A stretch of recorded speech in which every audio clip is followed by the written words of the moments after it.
The news is live on Joy 99.7 FM and Hits 103.9 FM in Accra.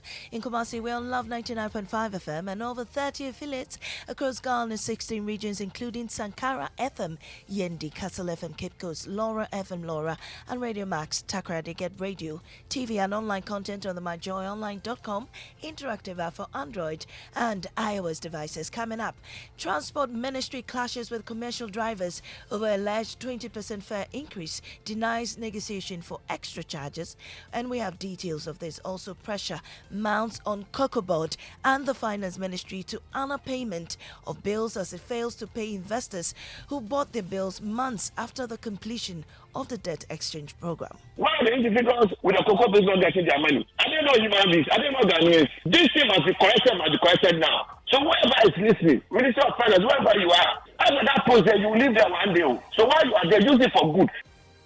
In business, Economist Intelligence Unit advises government to go into negotiations with private creditors or Eurobond holders with tact, since the creditors would demand complex restructuring terms. Details on the Joy Business Report. and later, governing NPP Executive Council disqualifies 17 aspirants from the January 27 parliamentary primaries. For the number of people who have been disqualified from contesting in the primaries scheduled for 27 January are 17. These are more coming with me, with Mami Sinyamiche Thompson. We are your home of independent, fearless, and credible journalism.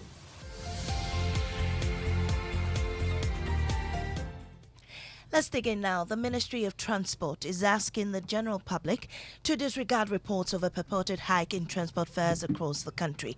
The Commercial Transport Operators and GPRTU yesterday indicated its preparedness to increase fares by 20% starting next week, citing increases in cost of lubricants, spare parts and DVLA service charges. But in what appears to be a response to the public announcement by the Transport Union, the Ministry of Transport is urging the public to pay only the pre-existing cost, despite the projected charges that may be imposed by commercial drivers in the coming days. My colleague Maxwell Abawa joins me with details of the ministry statement. What does it say, Maxwell? Well, as it reads, there has not been any negotiation with the transport operators for review of the transport fares. The ministry further explained that when it becomes necessary for such negotiations and the decisions are taken, the general public will be appropriately informed, as has been done in the past. The Ministry of Transport also stressed that it will continue to ensure fair and reasonable public transport fares, keeping in mind the needs of transport operators and the general public. Thank you, Maxwell. Away from that, pressure is mounting on Cocoa Board and the Finance Ministry to honor payment of bills after it failed to pay investors who bought their cocoa bills months after the completion of the debt exchange program. The investors are demanding Cocoa Board honors payment of the bills before the close of January. They say the inability of government to pay them their money is affecting their livelihoods. Speaking to Joy News finance and economic policy analyst Senyor Osei said government must honor its responsibility to the people. For investor protection, it's saying nothing. The Ministry of Finance is only interested in going to announce 90%. What kind of job are we trying with people's lives at this time? It is not acceptable. We have a mandate to the people of Ghana. You have a responsibility by thought to the people of Ghana, to the citizens. That puts every one of them in power. They should work out to their responsibility and make sure that these lives are protected. Get them their money. The cocoa bills are not different from the treasury bills. If you are paying treasury bills, why are you not paying cocoa bills? Well, convener Pensioner Bondholders Forum, Dr. Edouard Nani-Antwi, said it's wrong for government to conceal information from investors on payment of their bills. People who are managing the stock exchange should bring these people to book. Tell them that, look, you must provide the information to the market. Let the market decide what they will do with that information, because the issuer is responsible for paying us at this date. If you can't pay, please, you must let the information go out. But to keep quiet, not telling anybody anything, is wrong. You are convener for Pensioner Bondholders Forum, Dr. Edu Anani Entry. Now, the New Patriotic Party has disqualified some 17 aspirants from contesting the January 27 parliamentary primaries. The decision was taken at a National Executive Council meeting on Wednesday.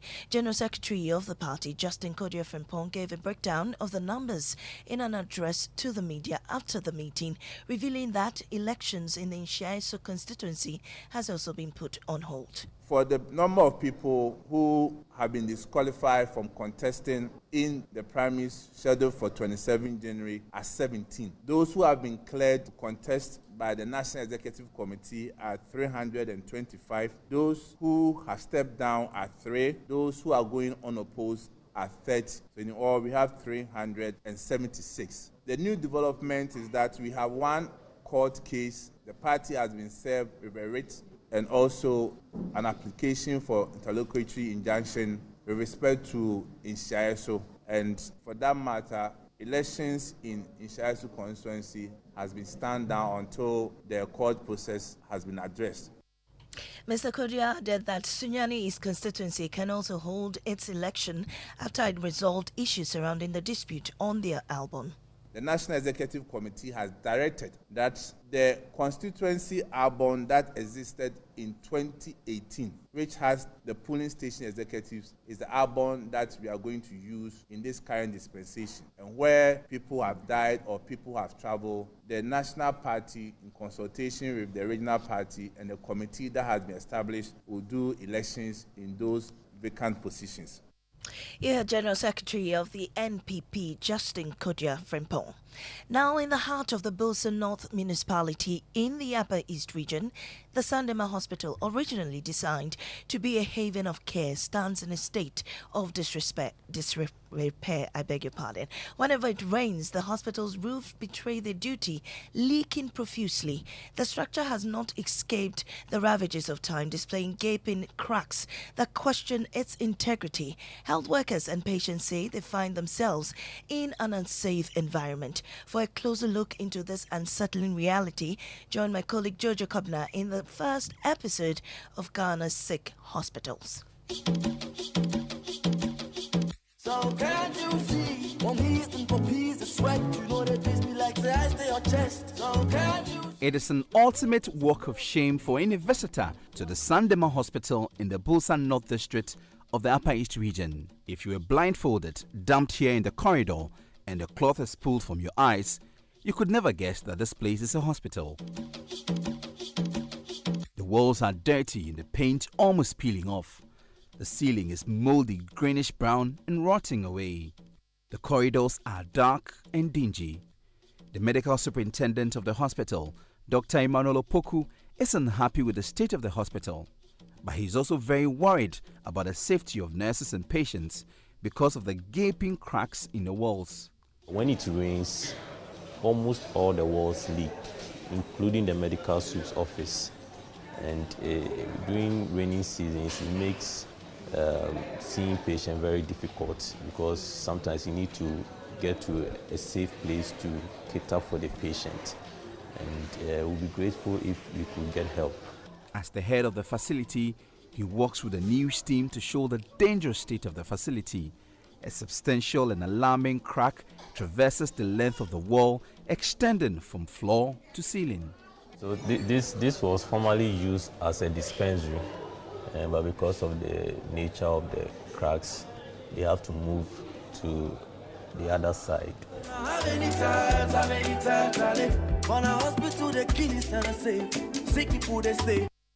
Jojo Kobna with the first episode of Ghana's Sick Hospitals, and it will air today on the Joy News channel.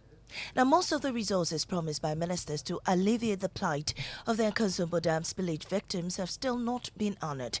This is according to the investigations of security expert Colonel Festus Aboagye, retired. After the disaster in September last year, several government officials, including the ministers of Food and Agriculture and Education, made significant promises to help the victims cope. Speaking in an interview with Raymond Akwa on Affront, Colonel Aboagye, retired, insisted the delay in fulfilling these promises is worsening their plight. Since all the promises by government, nothing has happened. The only money that has come from government and government officials is the 160,000 that the vice president donated from his pocket. The 20 or so thousand that I think Honorable Ejakwa Mesa, some bags of cement, I think the Winneba gentleman, what's his name? Alex Afenyama. Yes, that is all. The 40 million from our Greek IDA has not landed. The 220 million in the budget has not happened. Well, in a related development, President of the Institute of Security, Disaster and Emergency Studies, Dr. Ishmael Norman, has revealed that only 5% of the staff at NADMO are trained to manage disasters. He believes that contributed heavily to their poor management of the crisis. NADMO has over 10,000 employees. Less than 5% of them are properly trained for emergency intervention. We don't take disaster management seriously, and government itself doesn't take disaster intervention, disaster response seriously. Promises are never kept when it comes to disaster emergency intervention. So we are always going to be singing songs like this after every major disaster emergency in this country. And President of the Institute of Security, Disaster and Emergency Studies, Dr. Ishmael Norman, brings us to the end of the bulletin. In our top story, Transport Ministry clashes with commercial drivers over alleged 20% fare increase, denies negotiations for extra charges. Business is next on the Super Morning Show.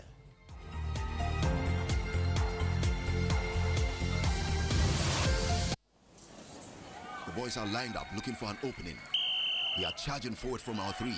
Kuku has his eye on the cashier, but Yo gets there first. He taps, and he scores! Win your ticket to glory with the Absa Card Assist. Tap to pay with your Absa debit or credit card, and you could win an unforgettable Premier League experience in the UK or any of over 50 consolation prizes such as home appliances and shopping vouchers. It's time to tap and tap your way to the Premier League with your Absa Card. Absa, the official banking partner of the Premier League. Terms and conditions apply. Be part of the moments to remember with AFCON 2023 on DSTV. Experience Africa's biggest football tournament with all 52 thrilling games live and in HD the way you like it. Enjoy expert commentary that will blow your mind. It's a gorgeous finish. Super goal. And the finest analysis to keep you in the game. Live your pride, passion and love for Africa's beautiful game from the 13th of Jan to the 11th of Feb on Supersport or anywhere on DSTV Stream. Millennium Insurance has enhanced its motor insurance policy cover to make life more comfortable for you, our valued clients, and in the event of vehicle breakdown whilst on the road. To ensure your safety and that of your vehicle, Millennium Insurance will ensure that your broken down vehicle is towed to a safe place within 1 hour of call and 30 kilometers radius from the place of breakdown. This service is absolutely free. Millennium Insurance, your trustworthy partner, is on standby to be of service to you. Contact us now on 0501 394 997 or 0501 285 821, 0501 394 997 or 0501 285 821. Millennium Insurance, your trustworthy partner. What's so tasty, creamy, crunchy, makes you happy when it's near? Munchie, munchie, oh munchie, oh munchie, shortcake biscuits. Enjoy the unbeatable taste of Munchie Milk Shortcake Biscuits, serving you original milky richness for 20 years. Munchie, a rich ankasa. This advert is FDA approved.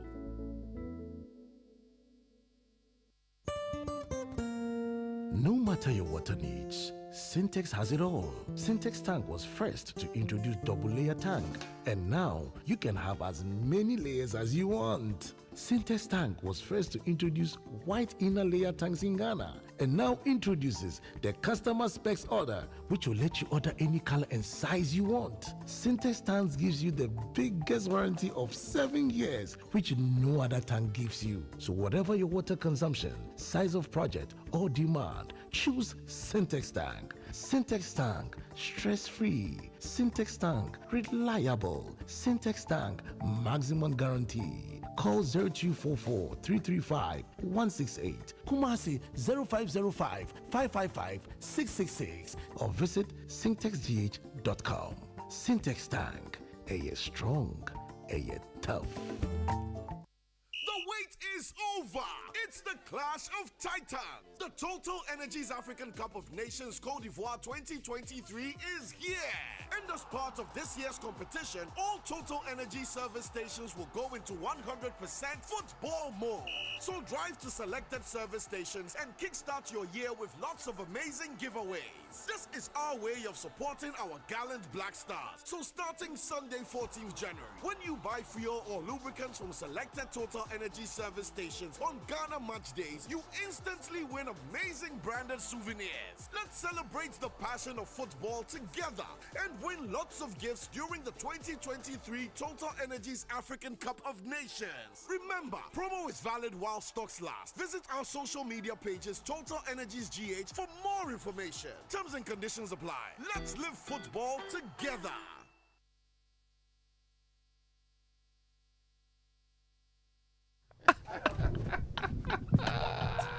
Oh my God. I don't know if I should explain Don't try to explain. Hey, Imbura is back. He's back. Anyway, Akwafu, good morning. Good morning. Could you? These people will kill me. It's nice to see you. It's nice to see you, could you? A bunch of things on our minds today. Yeah. Obviously, we miss the boss player.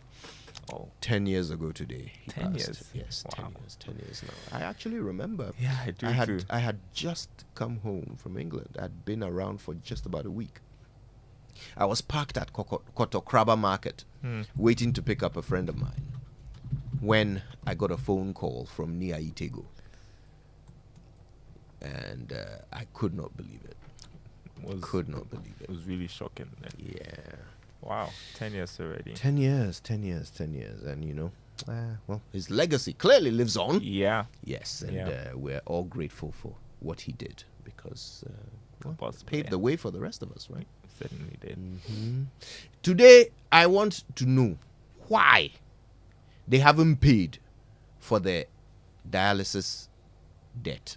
You remember government's, promises and the plenty they were doing when we invited them to that forum here. Still that they will pay it off. They will pay it off. January, they haven't paid. Wow. Oh, but honestly, it's I don't know. Some things are embarrassing.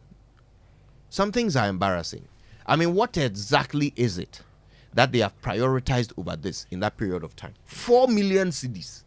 4 million cedis. So that place is still relying on the benevolence of strangers to save people's lives. We can't pay 4 million cedis?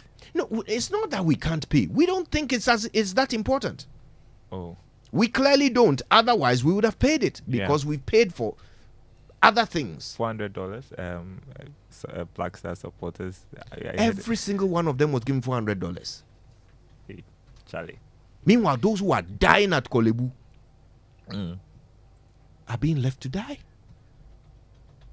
Anyway, but parents can now support their children's schools through the Parents Association, dues and fees and donations and things. Now, finally, government has agreed to let parents support their own children's schools. Charlie. Why they were stopping it will forever be a mystery to me. And so as if you're doing what you're supposed to do. No, but seriously, I mean, just so that you can look good, I should let my child suffer? Just so that you can boast about your free SHS policy? Well, did I give birth to my child to come and earn you political points? Is that why I gave birth to my child? This is when reality sets in, right? I guess. Thank God, better late than never, right? Anyway, these and more are some of the things we're talking about today. Also, let me ask you, everybody is saying what qualities they want in a president. Me, I said vision. Winston said integrity. Show working. Results oriented, not plenty talk, not plenty English. Okay. Just show working. Yeah. I like that. We're compiling our list. All right. So, listen, for the 6 a.m. news, we're grateful to Total Energies. Total, we go the extra mile for you. And Absa Bank Ghana Limited, helping you find a way to get things done. Not forgetting Millennium Insurance, your trustworthy partner. So I hope you're ready, because here it is, the Joy Business Report.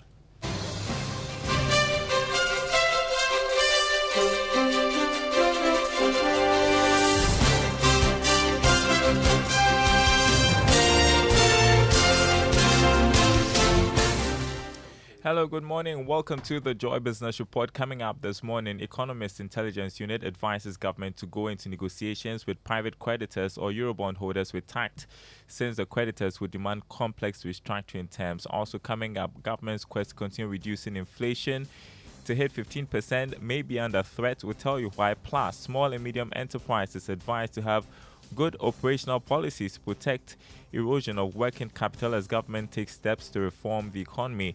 Details coming up.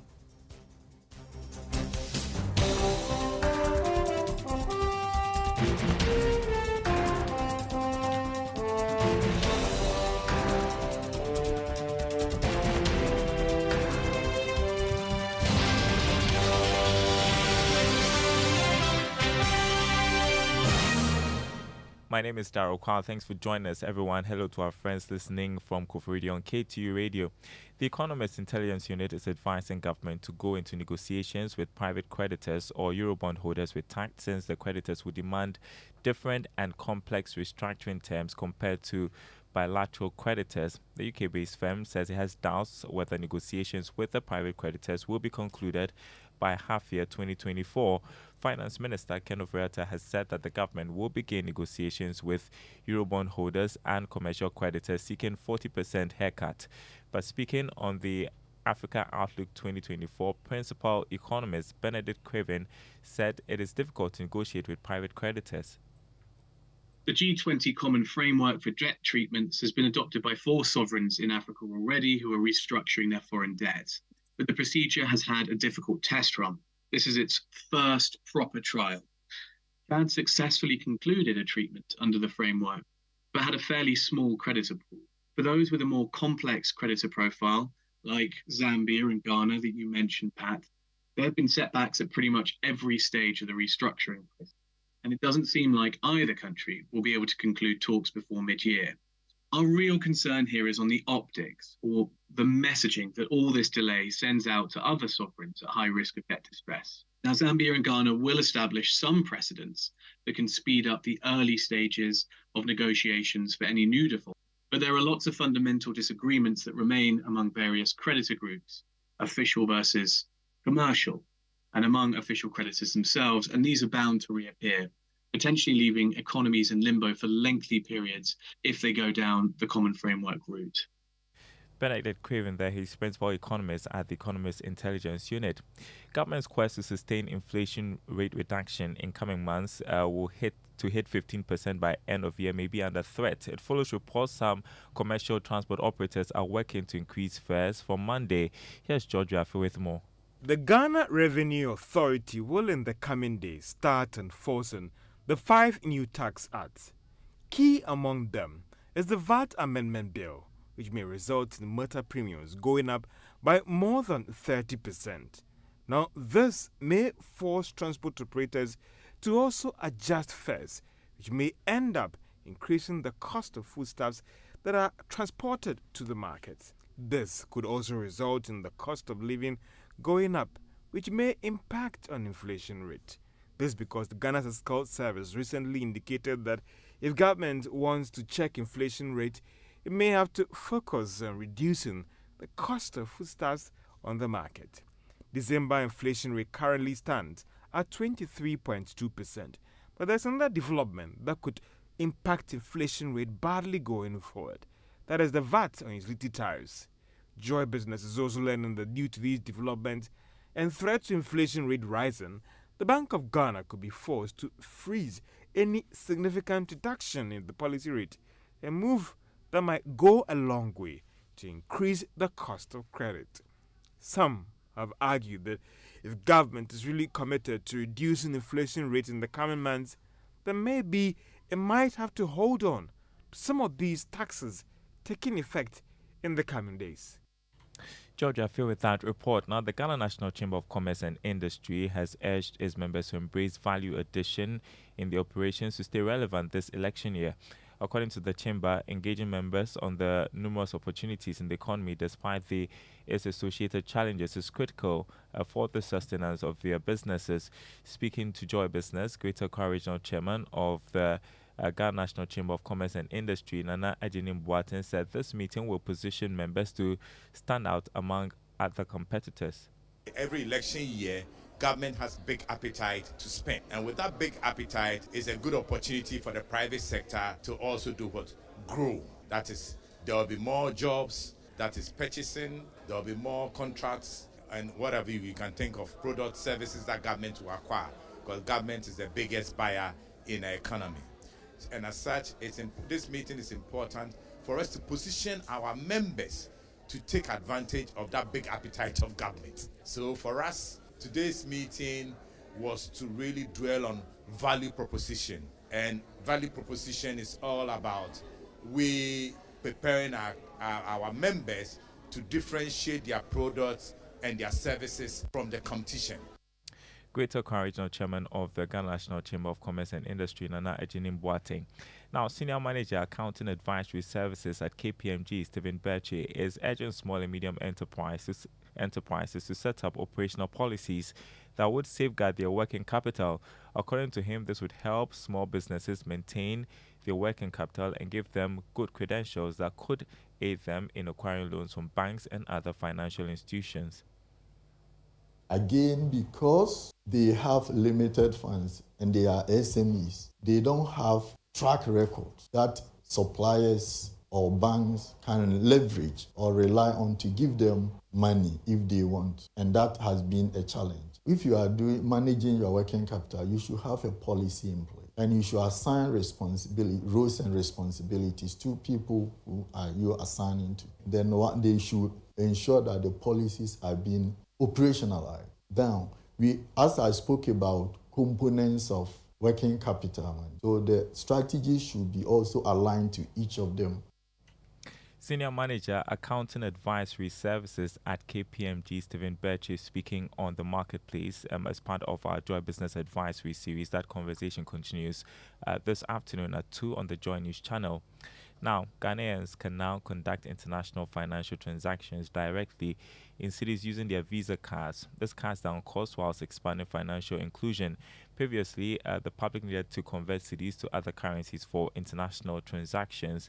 This new development, facilitated by Visa and Ghana Interbank Payment and Settlement System GIPS, will eliminate the need for currency exchange and will simplify cross-border payments.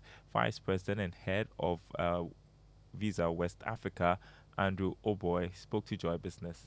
We have well over 6 billion cards across the world, and we've built capabilities in over 200 markets. And we all have relatives that live in different parts of the world that want to send money either to us or even to our other family members in more remote parts of our countries. What this partnership can do, or what Visa can do, leveraging the partnership and the technology that we have, is that funds can be pushed from anywhere in the world into a Visa card. And now once those funds get into those Visa cards, those cards that fund can now be used either domestically or it can be used as cross-border. So the capability of an international card, they can now shop online. Okay, heading next to Investor Eye today, don't give your bank account details or personal details to anybody just because you are promised huge and unrealistic returns on an investment. Let's listen to Senior Manager in charge of Risk Management Department at the Securities and Exchange Commission, Zakaria Haruna Baba.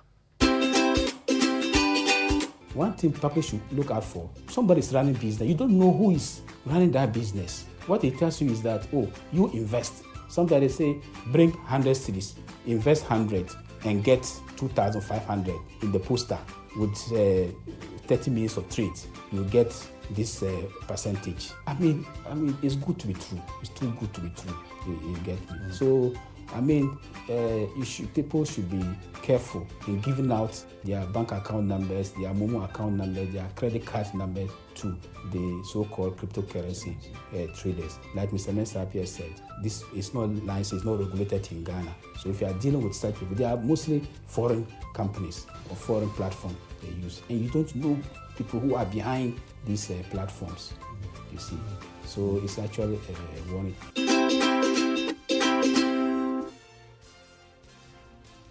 Okay, before we go, let's check the markets. Crude oil this morning selling at $78.13 a barrel after going up by $1 from yesterday's trading. Gold has gone up by $3. It's trading this morning at $2,009 an ounce. Cocoa posted some significant jump from yesterday's trading, selling this morning at $4,448 a ton. On the currency market, the dollar going for 12 cedis 38 pesos. That's on the retail market. The pound going for 15 cedis 48 pesos. The euro going for 13 cedis 45 pesos. More news on our website, myjoyonline.com/business. My name is Daryl Kwao. Thanks for listening. The Super Morning Show continues, and apparently the Black Stars are playing today. Yes. Okay. Yes. Okay. And so we wish them luck, obviously. The atmosphere is subdued somewhat. Like people are not really. Yeah. I've noticed that Sweetie on Joy News is really hyped up in her, red, gold, green outfit. Hoping to ginger some support for the Black Stars. And I mean, we wish them luck. Egypt. Yes. Okay. We just don't know how much of our own emotions we should invest in. Oh no, I'm not investing in emotion. Success. But we certainly want them to win. Want them to beat Egypt. We do. Yes. Yeah. It's a tough task, but let's see how it goes. And it's pretty much the same way that I want to be a billionaire. I want it. Well, and it is possible. It's possible. I mean, yes. Everything is possible. Indeed. Yeah. So, fingers crossed for the Black Stars. Fingers crossed. All right. Vim. Okay. Speaking of Vim, no song gives me more Vim than this one. Our inspirational song coming up is by the band Fra. You know the one I mean, right? You feel the vibe. You feel the vibe. Yeah. Can we dance? Can I show you a dance? Are you ready?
Really, you feel the vibe for the Black Stars today? Ever had any meaning? Today is when it is most applicable.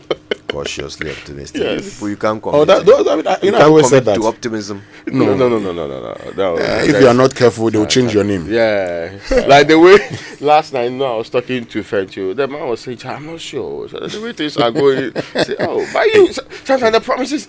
I mean, I don't know what enters him and he goes out to say in the heat of things, when the when you are carried away by the mood. I'm not sure, but there's something fundamental.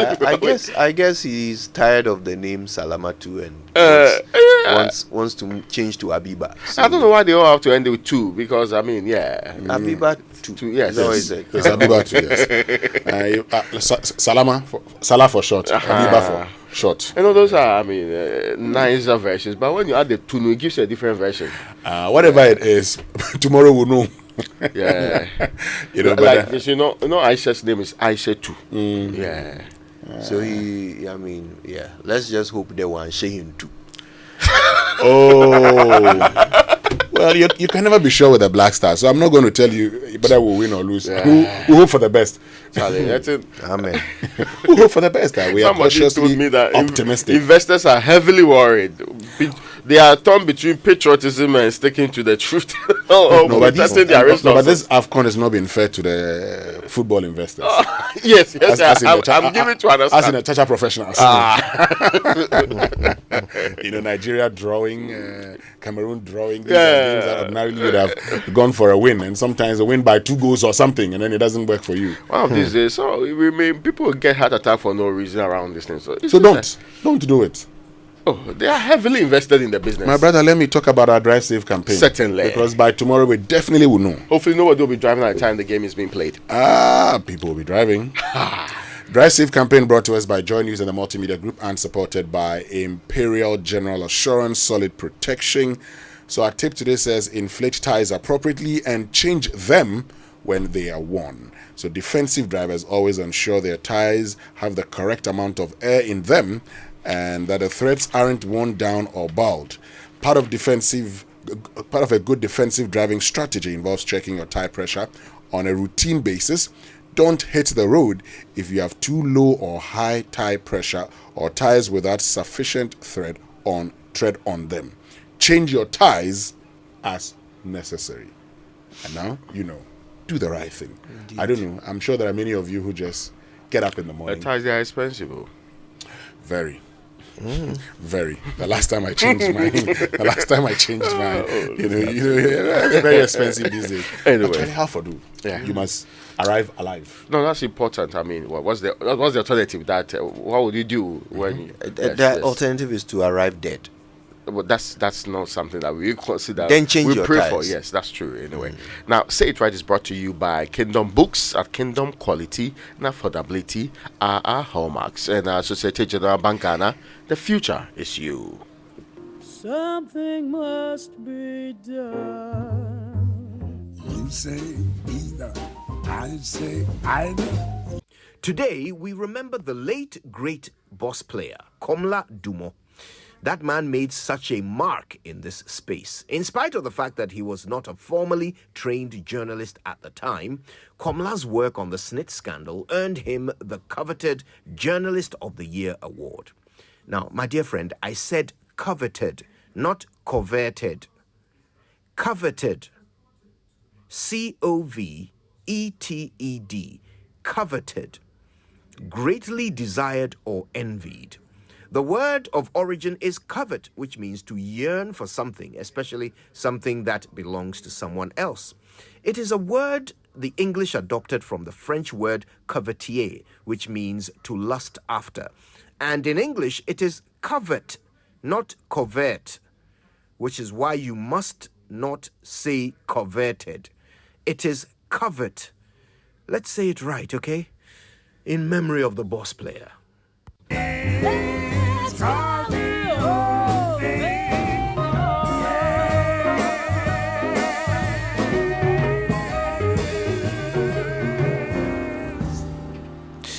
There we go. There we go. All right. Now, how are you getting to work today? Chances are, if you are a man of the masses like yes, Raymond, yes, and these proposed transport fare hikes might affect you. Certainly, and you think about it this way: if they proceed with their 20% or more that they are telling everybody that they are likely to. That's from next week. That's from 20. Is it 24th or 6th? 24th, right? yeah. Yes. That's 6 days away from today. This is GPRTU saying this. Yes. Yeah. And that's the largest block anyway. So you think about it. If they go ahead and increase it, and okay, so what they've been saying to us is that yes, lubricant cost, spare parts. We're talking about changing tires, right? They say the cost of some of these things have gone up. They say the situation is being compounded by government's announcement of a certain emission tax and all of that. So they certainly would have to increase the fares by 20%. So if you are Uberti from Tema to Accra and you're already complaining that you are paying way more than you should be paying, you're going to have it increased by 20%. Now you're also going to have it increased by 20% if you do the regular trips from Kumasi to Accra and all the other transportation corners that you have across the country. Even though government is asking them to tone down that's not the agreed point and all of that. But it appears they'll go ahead because that's been the structure here. The argument has always been simple. The argument is that let's not create the impression that the price of other products can go up automatically. Now we do automatic adjustment of prices, and yet they have to go through coordinating councils. They have to go through different steps and levels to be able to do this. So it's going to at least worsen the current state that many of us find ourselves. Raymond, let's get onto the phone lines. I mean, let's get some clarity on this because Hassan Tampoli, who's Deputy Minister of Transport and Member of Parliament for Gushegu's, joined us on the phone. Good morning, Mr. Tampoli. Good morning. All right. So maybe we can start from what exactly has been discussed and agreed in terms of increase in transport prices. Thank you very much, Kojo, and good morning to your team as well. I think that the architecture that we have put in place in respect of adjustment of lorry fares over the period has been that there are certain triggers that when they come up any time, then there are matters that we take into consideration as to whether or not lorry fares should be increased or should be reduced. One of which is prices of spare parts, and then you have fuel, and then maybe some other fiscal regimes and so on and so forth. In this particular instance, we have not had the benefit of engaging with the transport unions as we have been doing in previous times. GPRTU, Ghana, GRTCC, and then other unions. Normally that's what we do. So we sit at the round table, then we look at the parameters, then we look at the triggers. Has there been any increase beyond 10% from the last time we increased lorry fares or we reduced lorry fares? Those are the things that we consider, and we work out the details. So there is always a formula that we plug all this information in, and then we get an automatic, number on the basis upon which we now negotiate with the unions. Then an announcement is made by the unions as agreed by the parties. On this occasion, we haven't had this discussion yet. But after issuing our statement, we have engaged with the leadership of the union, and I believe in a day or two, we probably will have a meeting with them to consider the proposal that they may have. Right. What is that proposal? What proposal do you have? We don't have a proposal yet. We don't have a proposal yet. Normally, we would meet to have that discussion, but we haven't had the leadership come to us now. If you check the statement that was issued, it was issued by Commercial Road Transport Operators. Yes. Now, we don't have any such body. So this is a very new body that we are seeing in the public space. We know GPRTU, we know GRTCC, and then we know the other unions. Well, but if a meeting has already been scheduled, then surely you will be coming to the table with an idea of what that increase should be, won't you? That is the problem. We do not have any proposal before us because, as far as we are concerned, the price of petroleum products from the last time the increment was made has gone down. You understand what I'm saying? Okay. And so, if you're talking about taxes, for instance, if you are talking about taxes have not been implemented. So I don't know why we are going on the preemptive strike. Now, Mr. Tampuli, so if there are any increase in taxes, you should wait for the taxes to come into effect before you can even have a conversation. As it is right now, they are saying that they anticipate that there will be increase in taxes. I don't think that is how we do things. You have to wait if there is any such increase. Then you can now have a conversation about whether or not it has even impacted on, the rate. Mr. Tampuli, I have a statement from the Ghana Private Road Transport Union, GPRTU. They say they are increasing transport fares by 20% effective January 24th, 2024. So, they have indicated by what margins they are increasing it. We are saying that there's no basis for now. So normally you state that these are the considerations upon which the review is being made for the benefit of the general public, so that it doesn't look like we are burdening the general public, unnecessarily. So there must be some basis. There must be some foundation that prices of petroleum products have gone up. Spare parts prices of and talking about taxes, the Ghana Revenue Authority. I have the Ghanaian Times in front of me now, page 2. And they've actually advertised that says the new taxes have taken the effective date of implementation as 1st January 2024. What taxes?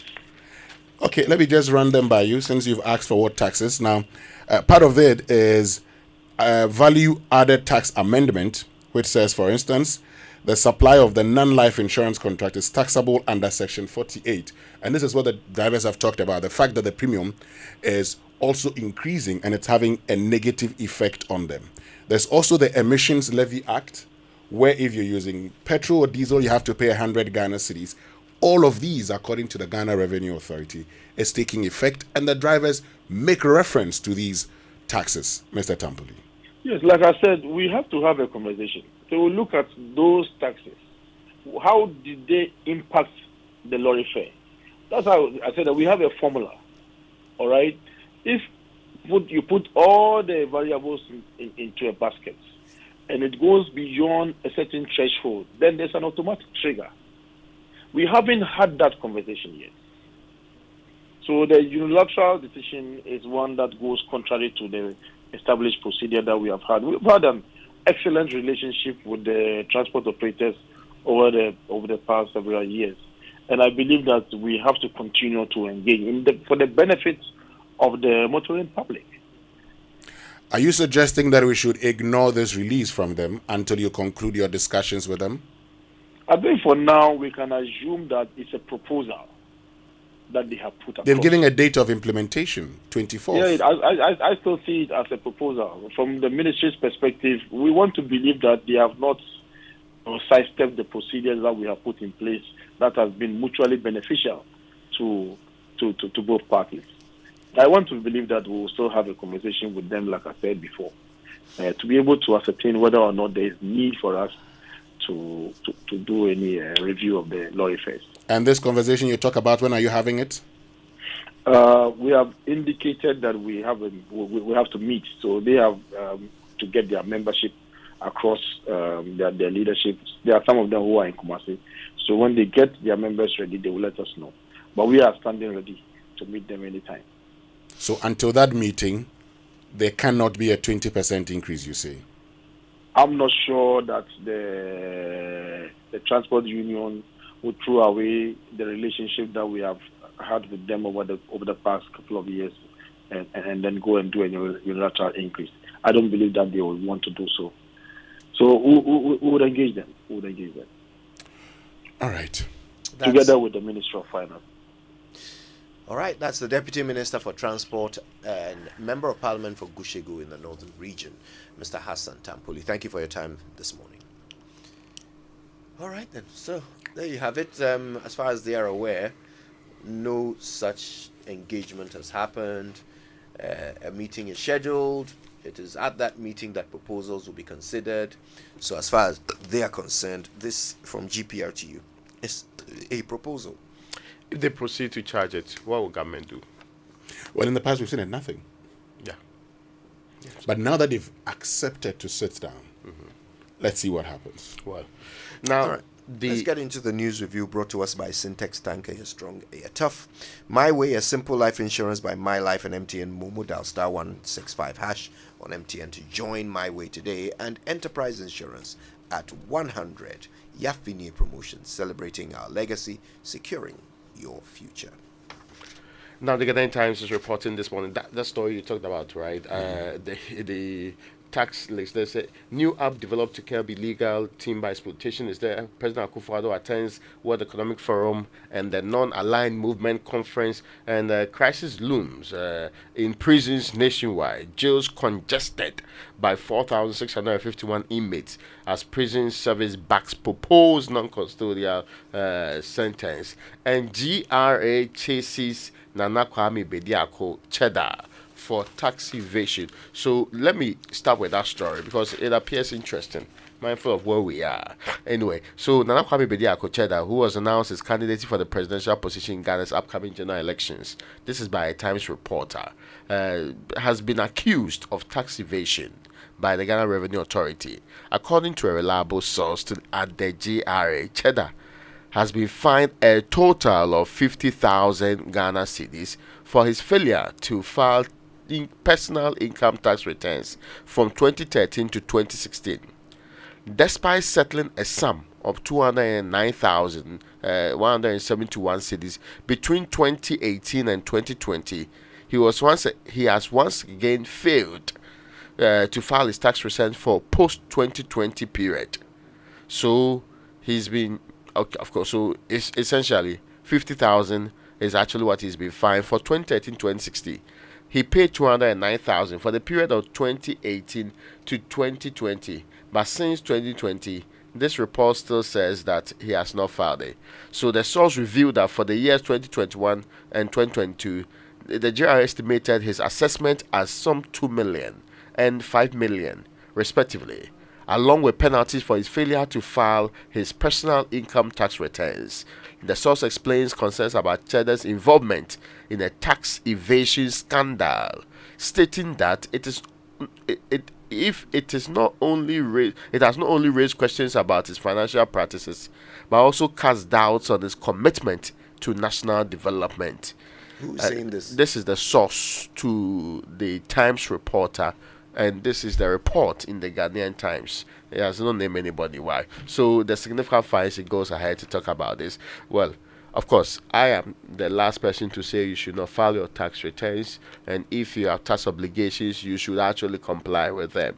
But the timing and the story is a bit interesting. We'll get to that. I mean, we'll get back to that. But let me take you to a daily graphic quickly. And it says that 8-year-old Ghost received leap. Auditor General uncovers. Ghost. Yeah, Ghost. You know what Ghost is? Yes. Those ghosts who receive money in Ghana, you know what that means. And this Ghost is 8 years old. Yeah. And Jospon Group has been a ghost for 8 years, or is an 8-year-old that has become a ghost? Has been a ghost for 8 years. Jospon Group signs MOU for carbon credits development. That's also here.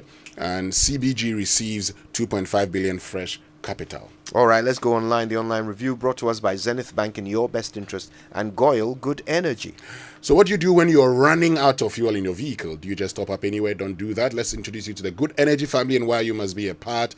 Goyle Super XP 195 and Diesel SP are the best quality fuels with high performance in town for your vehicle. And Goyle Super XP 195 is a high-grade fuel sold at the same price as normal fuel. And Diesel SP is low in sulfur, making it eco-friendly option for your vehicle.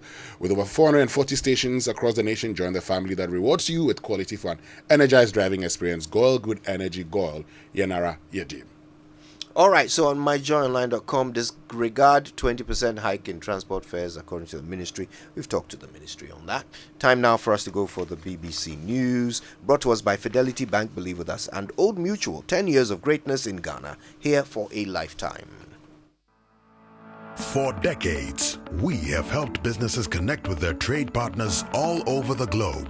From Ghana to Burkina Faso, Côte d'Ivoire, Benin, Togo, Senegal, China, Morocco, France, Netherlands, and many other countries. We have made it possible to bring Ghana to the world. We have brought small and medium businesses closer to their customers across the regions in Ghana with our SME support facilities. We have brought relief and smiles to the faces of families with our employee personal loans. With our cutting-edge technology and digital support, we take the burden of complex thinking off you, making life simple. That is who we are, as close as a partner. Bank of Africa. We are indeed the African bank with the global reach.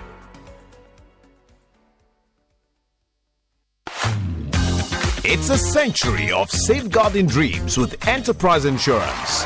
In the spirit of our 100th anniversary, Enterprise Insurance revs it up with Yafinia Motor Promotion. One lucky winner will cruise around in a sleek brand new Nissan Kicks SUV. First and second runner-ups will jet off to Dubai for an all-expense-paid escape. Renew or get your vehicle insurance between January and June 2024 and win free fuel coupons. Monthly raffle draws give you cool gadgets like laptops, Samsung phones, microwaves, gas cooker, tabletop fridge, and many more. Enterprise Insurance Yafinia Motor Promotion is on at all our branches. Call your broker or agent to buy or renew your motor insurance and make history with Ghana's oldest insurance company. Truly trusted. That's the Enterprise Advantage. Terms and conditions apply. This promo is regulated by the NLA on the Caritas Lottery platform. Enterprise, your advantage. Want to feel energized for more? Fuel up with Super XP Ron 95 and Diesel XP high performance products from Goyle. Our high grade fuel comes at no extra cost but with more power. And our Diesel XP, it's low in sulfur, making it an eco-friendly option for your vehicle. Experience high performance and quality with our products. Available everywhere. Choose Super XP Ron 95 and Diesel XP for an energizing driving experience. Good energy. Welcome to a thrilling season of football live on Star Times. The best of Africa will converge in Ivory Coast from the 13th of January. Witness the most anticipated tournament in African football, where Ghana could end a 42-year trophy drought, and Egypt with an 80% chance of winning their 8th AFCON title. The Teranga Lions of Senegal look like defending their title. The AFCON is here, with all 52 matches delivered in stunning HD on Star Times. It's an incredible new year. Upgrade to the Star Times Mega Bouquet for only 180 Ghana cedis. Star Times. Enjoy digital life. Right now, I'm not care now. Cause I forget for the girl them every year. Like a muffin shop, they must have new car pliers. Oh, na na na. Watch ya now. No girly, Mr. Pliers, girly, Chakani. We come from the country. No girly, Mr. Pliers, girly, Chakani. We come from the country. Sweet. Yeah. Oh man, the love you give is sweet. I show you know. Darling, the love you give is sweet. Real. Baby, your loving is the sweetest. Yes. Special request. The loving that you give, darling, baby, is the sweetest. What about the next man? Oh man, your love is the sweetest. And the lip on my lip, oh man, your loving is the sweetest. Watch ya now. I know the size of your body and the different from it, girl. Jump around, cause your physical fit. I know the looks of your body, yeah, how you carry it.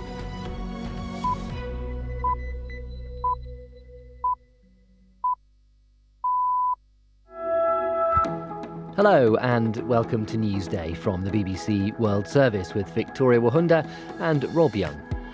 Pakistan has launched airstrikes on Iran. The attacks in the south of the country come 2 days after the Iranian attacks on Pakistani soil. Islamabad says it has no intention of escalating the situation. We will ask if the clashes are in danger of spiraling out of control. Also from Singapore, we'll bring you news of one of the biggest corruption scandals to hit the country as the former transport minister appears in court to face multiple charges. Also, why China's women are refusing their president's request to marry young and have more children. And we'll get all the latest from the Africa Cup of Nations and look ahead to 3 big games later on today. That's all coming up after a bulletin of the latest world news.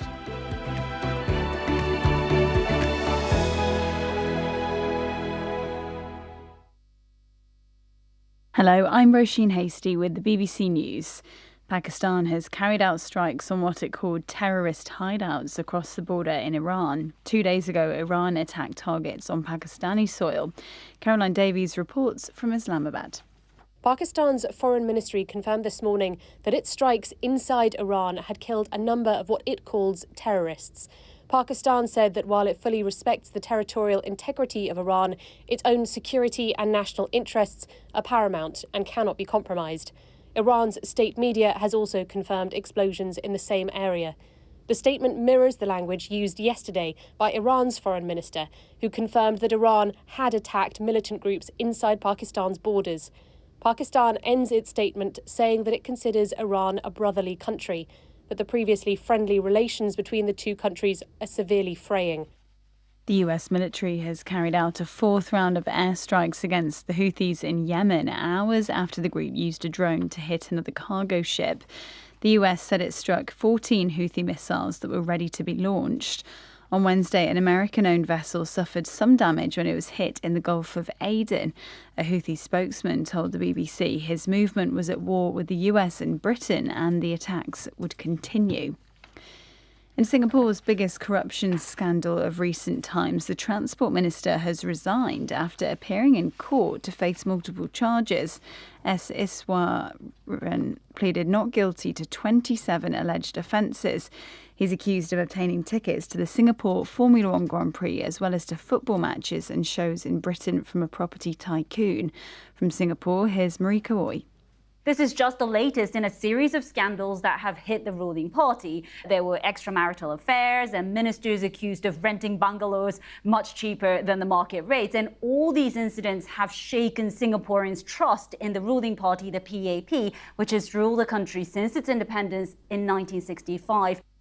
The authorities in Ecuador have reacted to the killing of a leading prosecutor with a promise to keep up their campaign against criminal gangs.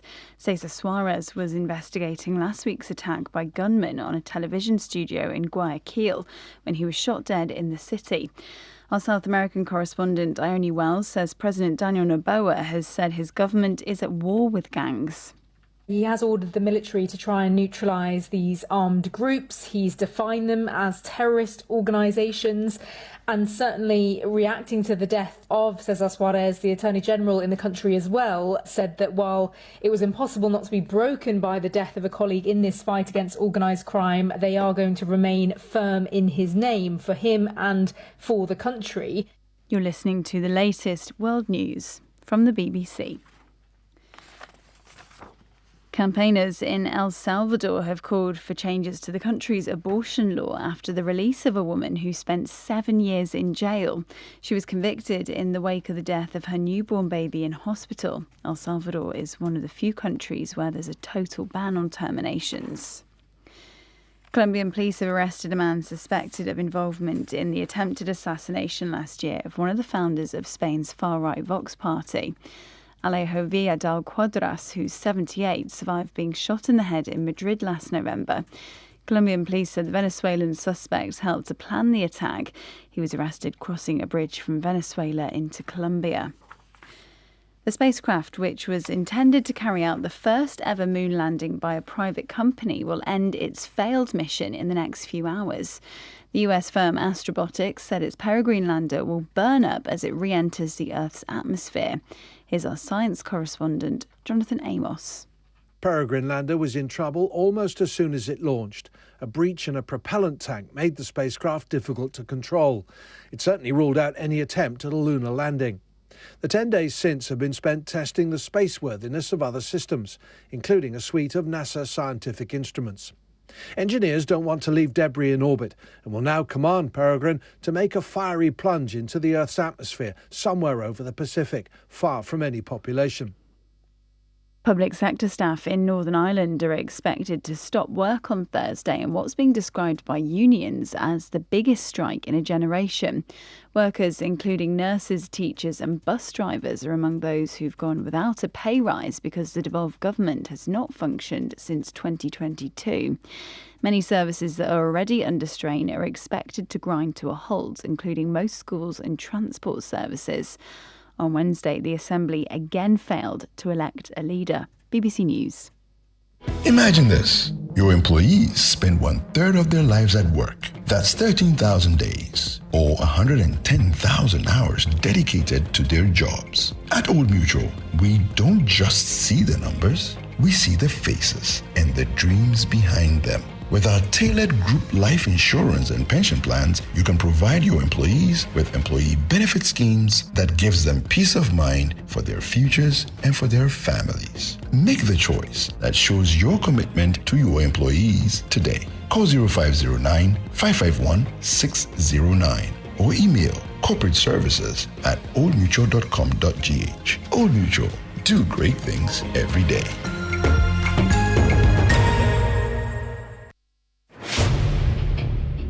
The average human body mass should have at least 60% water for optimal performance in any physical or mental exercise. We can help you maintain it naturally. Hi, my name is Stephen Appiah, the team coordinator of the Black Stars. I always like to keep hydrated naturally, every day, any day. S Natural Mineral Water does the trick. Manufactured with the primary aim of preserving nature's finest minerals necessary for a healthy mind and body. X Natural Mineral Water. Simply natural. For bulk purchase, call 0596 273 546 or 0596 273 547. This advertisement is vetted and approved by the FDA. He's up bright and early, serving your premium morning radio show. The Morning Man. It's the Morning Man, Kojo Jackson.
You don't know Jeanne.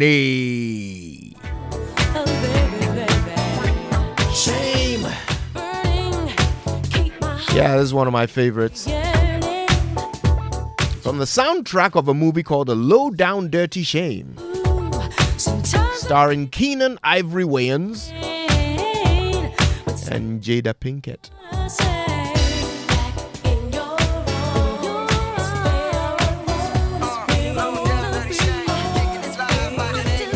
All right, enough of the 90s memories. I'll tell you what we're doing today on the Super Morning Show, all right?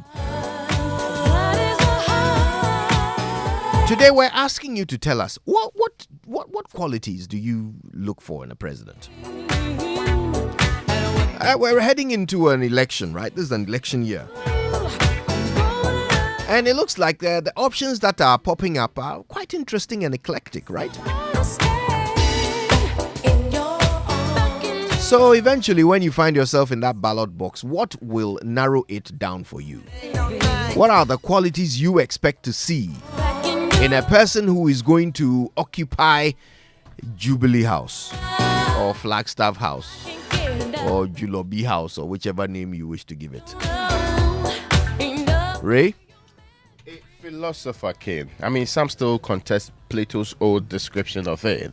No, but I actually think it's still a basic right. I mean, these are not high standards. Let's be quite clear. Those are not the extraordinary things we want. We are not looking for an AI created perfection of a human being with all the competence and qualities. We know that there are frailties, but at least a man who has the not God-given talent to run and rule a country with the appropriate values and morals, and it's also visionary enough. Hope you get what I'm trying to say. Yeah. I said that in Ghana, all that we can settle for is somebody who's not corrupt. Oh, okay, but you see, there are some specific things, right? Yes. I mean, people would say, look, we need someone who is maybe an economic, someone who knows economics. Or perhaps we should aim for somebody who, what was the word? Who is a good communicator? There's an old expression that if you have a lawyer as your president, you have two attorney generals. If you have somebody who's an economist as your president, you have two finance ministers. If you have, so sometimes the areas that they come from may only compound what you're recruiting. Presidents do not act independent of state. But presidents do act with an entire team and the collaboration of everybody on board. I mean, what is sensibly required is that the person has what it takes to run the state. I don't care whether the person actually did food and nutrition or the person's competence. It's in an area like ceramic engineering or the person trained in chemical engineering. Because I know so many people in finance today whose originating degree were chemical engineering, chemistry, food and nutrition, and the other things that you can talk about. I hope you get my point. I don't care about those ones. At least the person should be knowledgeable enough to know where a country ought to be taken, to know the values that we should impart the next generation, to know how to make a country walk that visionary path. And that vision can be shared. If you read any of Nkrumah's books before becoming president, it would immediately dawn on you that this is where, if given the opportunity, I want to take a country. This is my assessment of where we are as a people. This is my assessment of where we should be getting to. The maze and the ideological leanings that we should be projecting for the future. I hope you get my point. You may disagree with him, but when I also go through the people who have subsequently been leaders, and so many of them, which should be fair, sometimes I'm unclear in my mind where they belong in terms of thinking. And Kojo, where you belong mostly influences the kind of decisions you put up. Your values as a person. What do you put on? What relevance do you put on money, for example? What should be the role of the state in building societal goals? What should be the role of the state in delivering health, education, and also all the other things? What are your views on children? What are your views on family? Brilliant. So those ones, it is quite clear from the beginning when you are dealing with the right people. But some of our people, and it so happens that they get to be president, and some of these ideas have never been known to the people. So we get shocked about some of the developments during their time in office. Yeah. And you ask yourself, why is this coming up now? Because perhaps we have never really deeply got into the heads of our kind and found out that this is what we need. So I do not place a lot of premium on the person having a PhD in economics or having, let's say, a higher degree in finance or having a higher degree in law. Or I think those are just additions to what really the man is or the woman is, the person's values and where the person will stand. Who is the person? So unlike some candidates have admonished us to focus on the message and not the messenger. The messenger matters. Oh, yes. The messenger matters. Yeah, we're not putting a robot there. If it were to be a robot, it will be irrelevant. Yeah. You said something, though. You said if you have a lawyer for president, then you have 2 attorney generals. Nope. Oh, really? Nope. It's a popular saying, though. We have a lawyer for president right now. We do not have 2 attorney generals. Oh, you may. I mean, I don't know what happens at cabinet anyway. Akwanta Mining is not mining in a forest reserve as we speak. No. We don't have 2 attorney generals. Okay. So Winston says for him, the quality he's looking for in a future president is integrity. Yeah, because you had talked about vision. Of course, you don't become president without having a vision. You must know where you want to take the country. You may never know, you can't become president without having a vision. You definitely should know where you want to take us. Oh, Jaja, it happens all the time. Listen, there are some people who can communicate a vision, but who don't possess one. Okay, but you see... Your party say. But you see, this is the other point. And when we're studying semantics in those days, we said, I don't know what you think in your mind. You can only tell what you tell me. Yes. So it's the same way, and that's how I judge you. So I will judge you with what you say and your actions. And that's why today we can say that a lot of the things the NPP promised, particularly Nanado, that's not what we're experiencing. Okay? So, and that's why today we just would not say, I would do this. And you remember we asked Nana Kwame Bediako the last time, how do you intend to do this? And when we realized we're focusing too much, we decided to move on, because at that point in time you can have a fair idea what that meant. When I say what that meant, those who listen would understand. I see the how is not howing. Exactly. And that's the most important thing for me. You just don't tell me I'll do this and I'll do that. How do you intend to do it? Sometimes you may not know. If you do not know it, and this is the point, you cannot know everything. And I agree with Raymond. You cannot know everything. So this is what I intend to do. I will get the best of people to do it. That's true. It's simple. You don't have to say I can do it, because you may not know everything. I mean, why? Are you a book, like we used to say in these days? Or can you be all the books in the world to know everything in the world? You can't know everything in the world. No. So there are times that you say, I think this is how we need to develop.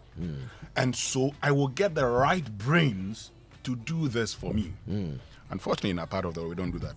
Look, let's continue. We'll come back to it. But apart from that vision, you must have integrity. That's indeed. very key. Yeah. Something a lot of us lack in our part of the world. And you see, integrity, and unfortunately, the definition of it over time seems to be evolving negatively. Now we've got to the point where we think that as long as somebody is honest about something, even if that thing is a bad thing, they still win points for being honest, right? So if somebody comes along and says, "Oh, as for me, I'm corrupt too. As for me, if I'm president, I'll chop your money." And you keep on repeating that. Then suddenly we think that is integrity. We suddenly think that, well, at least he's telling the truth about who he is. But that is not the same as integrity. That is not the same. Integrity is about having a certain quality of being a certain quality of human being. It's not just about being honest, about being a poor quality human being. So anyway, today we'll have this conversation. We'll certainly get your views on it. So let's keep them coming through. Use the hashtag JoySMS on X when you're posting about what qualities you expect in the next president. All right. Stay with us.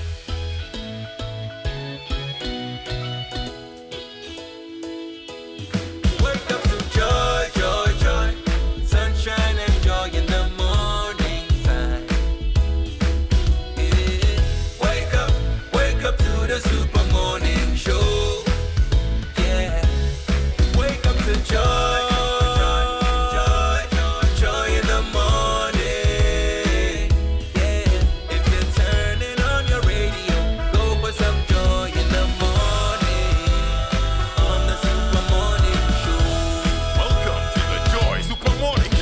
Well, for all of you who said Kolebu or suicide, one very close to me, the College of Medicine and Allied Sciences is a degree awarding institution offering. Yes, you want to say something? No, I have Today's no Thursday. such. I'm not the one close to you. Let's move on. Okay, today's Thursday. we have Kolebu. Bachelor of Medicine and Bachelor of Surgery using the Graduate Entry Medical Program, Bachelor of Diagnostic Imaging, BSc Health Information Management.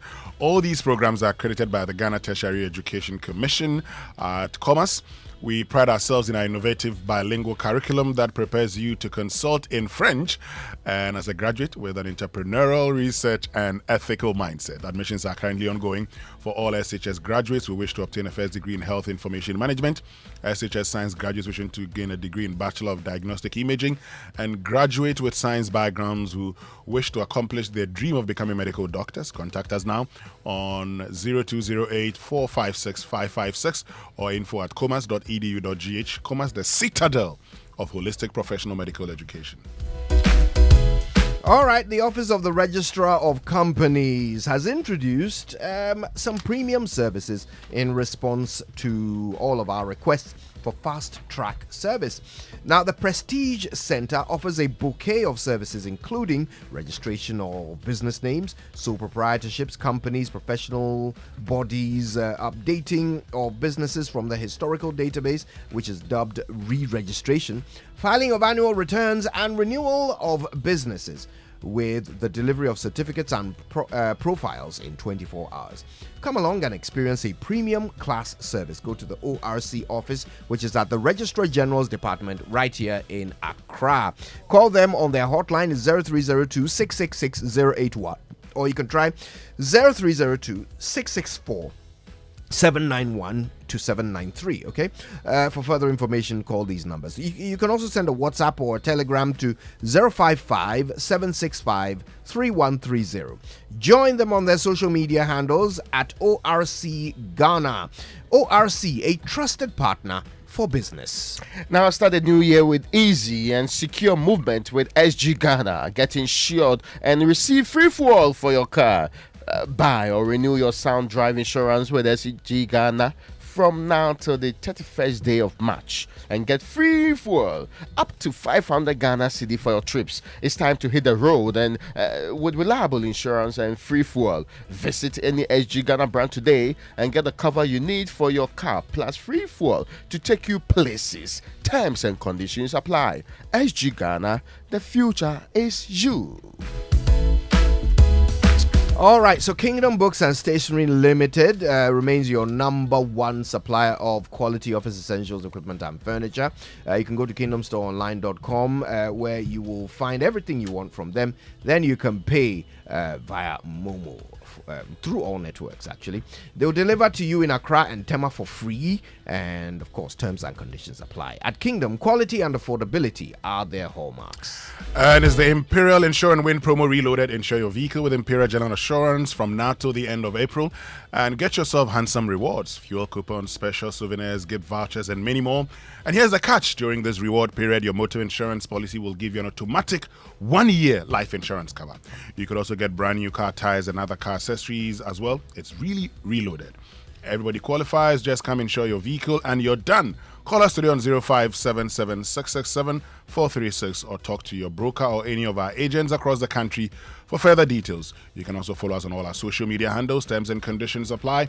Imperial General Assurance, solid protection. Now, Fidelity Bank is excited to announce the call for applications of the Fidelity Young Entrepreneurs Fund. Once more, are you an entrepreneur between the ages of 18 to 40? And for women, it can go up to 45 and have been operating a profitable business for up to 1 or 2 years in any of these sectors: agriculture, small scale and light manufacturing, technology and related business, creative arts, that's fashion, millinery, and also bead making, and green business, waste, recycling, and renewable energy. Seize the opportunity and access up to 200,000 Ghana cedis at an interest rate of 10% with no tangible collateral. Apply now at fyei.fidelitybank.com.gh for further details. Reach out to us on these numbers: 0531 01 2935. That's the first one. The second one is 0594 111207, or send us an email, sustainablefinance@myfidelitybank.net. Applications are open up to the end of the year and beyond. Also, as we speak, it's still operating. Anyway, terms and conditions apply. Fidelity Bank, believe with us. Yafini. Well, Enterprise Insurance, leader in general insurance since 1924, celebrates 100 years with the Yafini Motor Insurance promotion. You know, one lucky winner will drive off in the brand new Nissan Kicks SUV. First and second runner-ups will jet off to Dubai, all expense paid. To win, purchase or renew your vehicle insurance with Enterprise between January and June 2024. Monthly raffle draws offer you lovely laptops, TVs, microwaves, fridges, and more. And also win instant free fuel coupons and gifts. Visit any Enterprise Insurance branch or call your broker or agent. Call us directly on 0302-634-777. Experience the time-tested and truly trusted 100 years legacy of Ghana's oldest insurer. Terms and conditions apply. Enterprise, your advantage. I'm sure a more appropriate way to describe the AFCON is how the mighty are falling, right? Now, Total Energies CAF African Cup of Nations, Cote d'Ivoire 2023 is here. And as part of this year's competition, all Total Energy service stations will go into 100% football mode. Now, so drive to any selected service station and kickstart the year with lots of amazing giveaways. There's a way of supporting Ghana Black Stars. So it started from the 14th of that's Sunday, 14th of January. When you buy fuel lubricants from selected Total Energy service stations on Ghana match days like today, you instantly win amazing branded souvenirs. Let's celebrate the passion of football together and win lots of gifts during the 2023 Total Energies African Cup of Nations. Remember, this promo is valid while stocks last. Visit our social media pages or whilst the Black Stars continue to remain in the tournament. Total Energies GH for more information. Terms and conditions apply. Football together, and we will make it big today. Amen. All right, it's time now for the nutrition line from Nestle, and of course, they offer good food for a good life.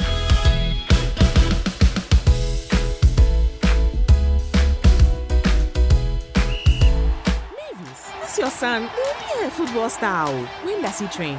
What time does he even wake up? Breakfast time. No, he wakes up earlier, but when I give him Milo with breakfast, that's when I see that the champion in him is awake. Don't just wake up your child, wake up the champion in him. Let Milo with Active Go and the natural goodness of malt, milk, and cocoa help wake up the champion in your child every day. Milo, energy to go further. Milo! This advert is FDA approved.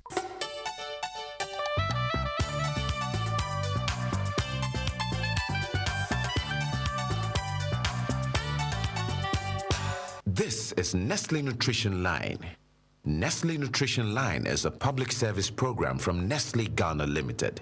Nestle Nutrition Line offers tips on good food for a good life. Now to your presenter. It's a beautiful morning, and I love beautiful mornings because I get to spend them with beautiful you. Welcome to Nestle Nutrition Line. I'm Jackie Ankra, also known as Na Ajiliso. I hope you're well and strong and looking forward to a great day. Our tip for today is aim to walk 10,000 steps a day. 10,000 steps a day amounts to between 6 to 8 kilometers a day and will help you meet the recommended physical activity guidelines each day and help you lose or manage weight. Depending on how much weight you have to lose or how much you eat, you may need more than 10,000 steps a day. At the same time, if you are now starting a physical activity routine or are recovering from illness or an injury, you need to start lower and gradually increase the number of steps you do a day. So start slowly and build up. To monitor the number of steps you take each day, you should either get a pedometer or step counter. You can wear this on your wrist or waist or install a free app on your smartphone and monitor your steps.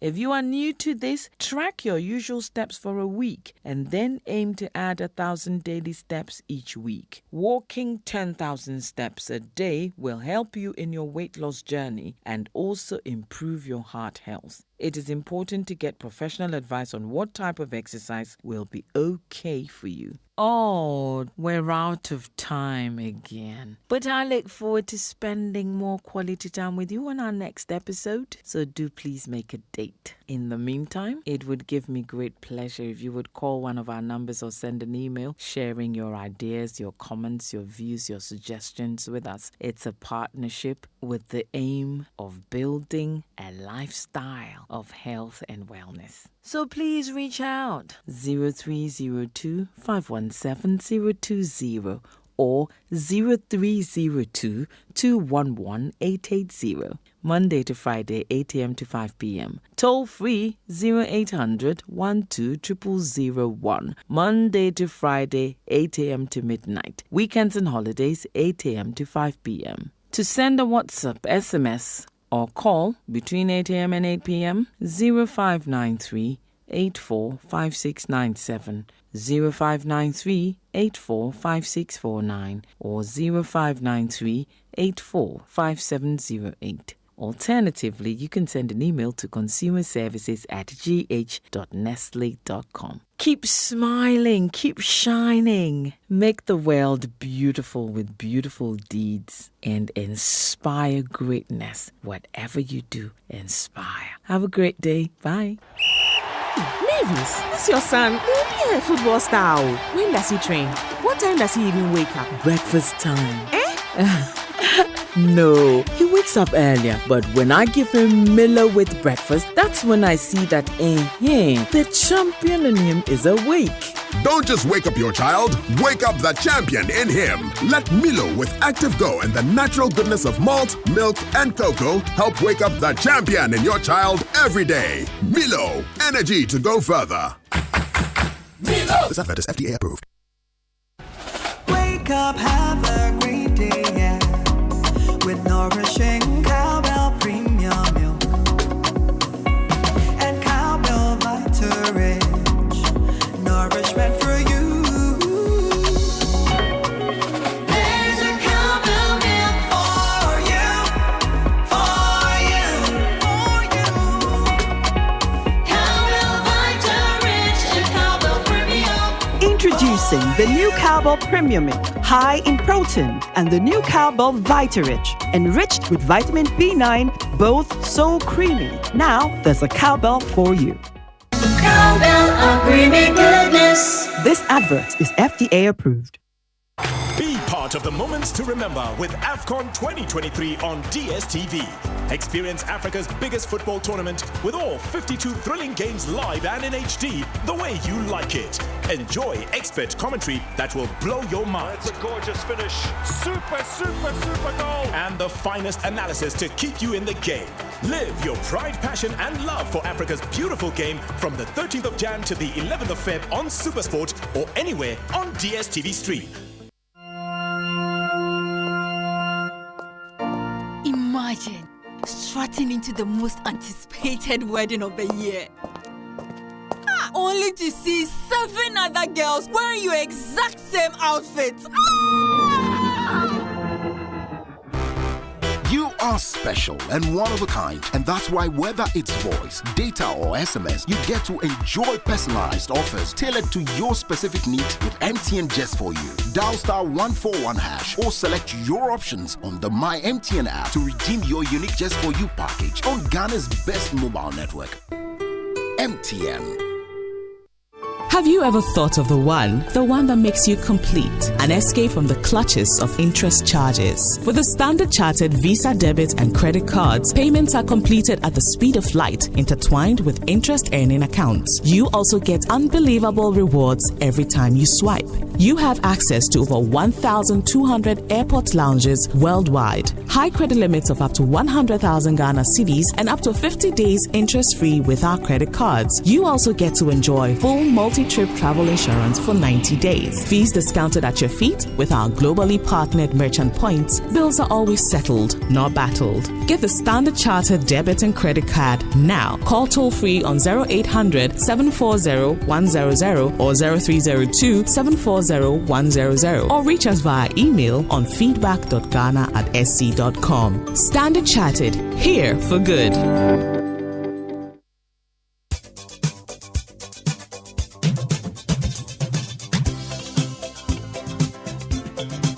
Yeah. The birthday messages on Super Morning Show are brought to you by MTN. Everywhere you go. And Bank of Africa, the African bank with global reach. Bank of Africa, as strong as a group, as close as a partner. Let's get into the sports center real quick. No birthdays. We'll do it later. All right. Okay. Joy Sports Center is brought to you by MTN. Everywhere you go. And Standard Chartered Bank. Here for good.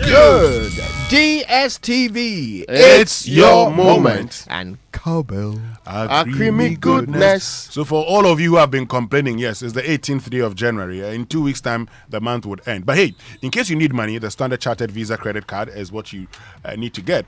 You could get and spend up to 100,000 Ghana cedis free of charge with an offer to pay back in 50 days without paying any interest rate. I know the Standard Chartered debit card is a plug to hefty discounts. You could get up to 20% discount when you swipe at selected merchant points and partners, and you could also win a trip to tour selected cities across Europe while enjoying all these. Charlie, don't let money stop you from doing the lovely things you want to do. It's time to settle bills and not battle them. Get a Standard Chartered Visa debit and credit card.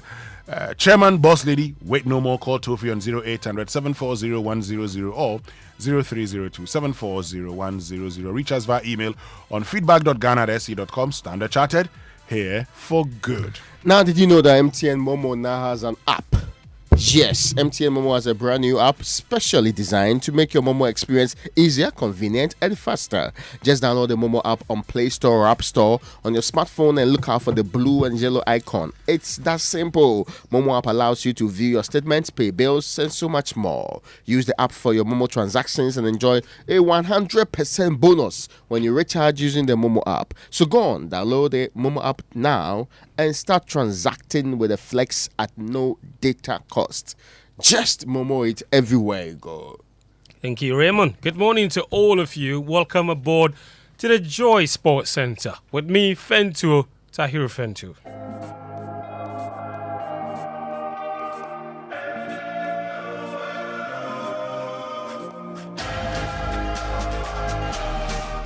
And of course, there's only one place to begin from. It's a make or break day for Ghana at the 2023 Africa Cup of Nations as the Black Stars take on Egypt tonight in their second group game at the Stade Felix Houphouët-Boigny Stadium.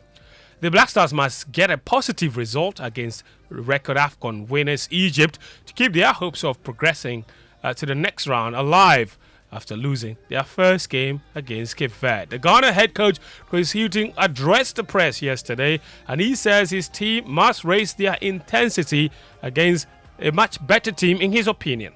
What we know we're up against a very good, experienced team that, of course, are used to doing very well in this competition. But our responsibilities are to assess in our last game where we should have done better, the areas that we should have done better, and to make sure that we can improve going into the next game.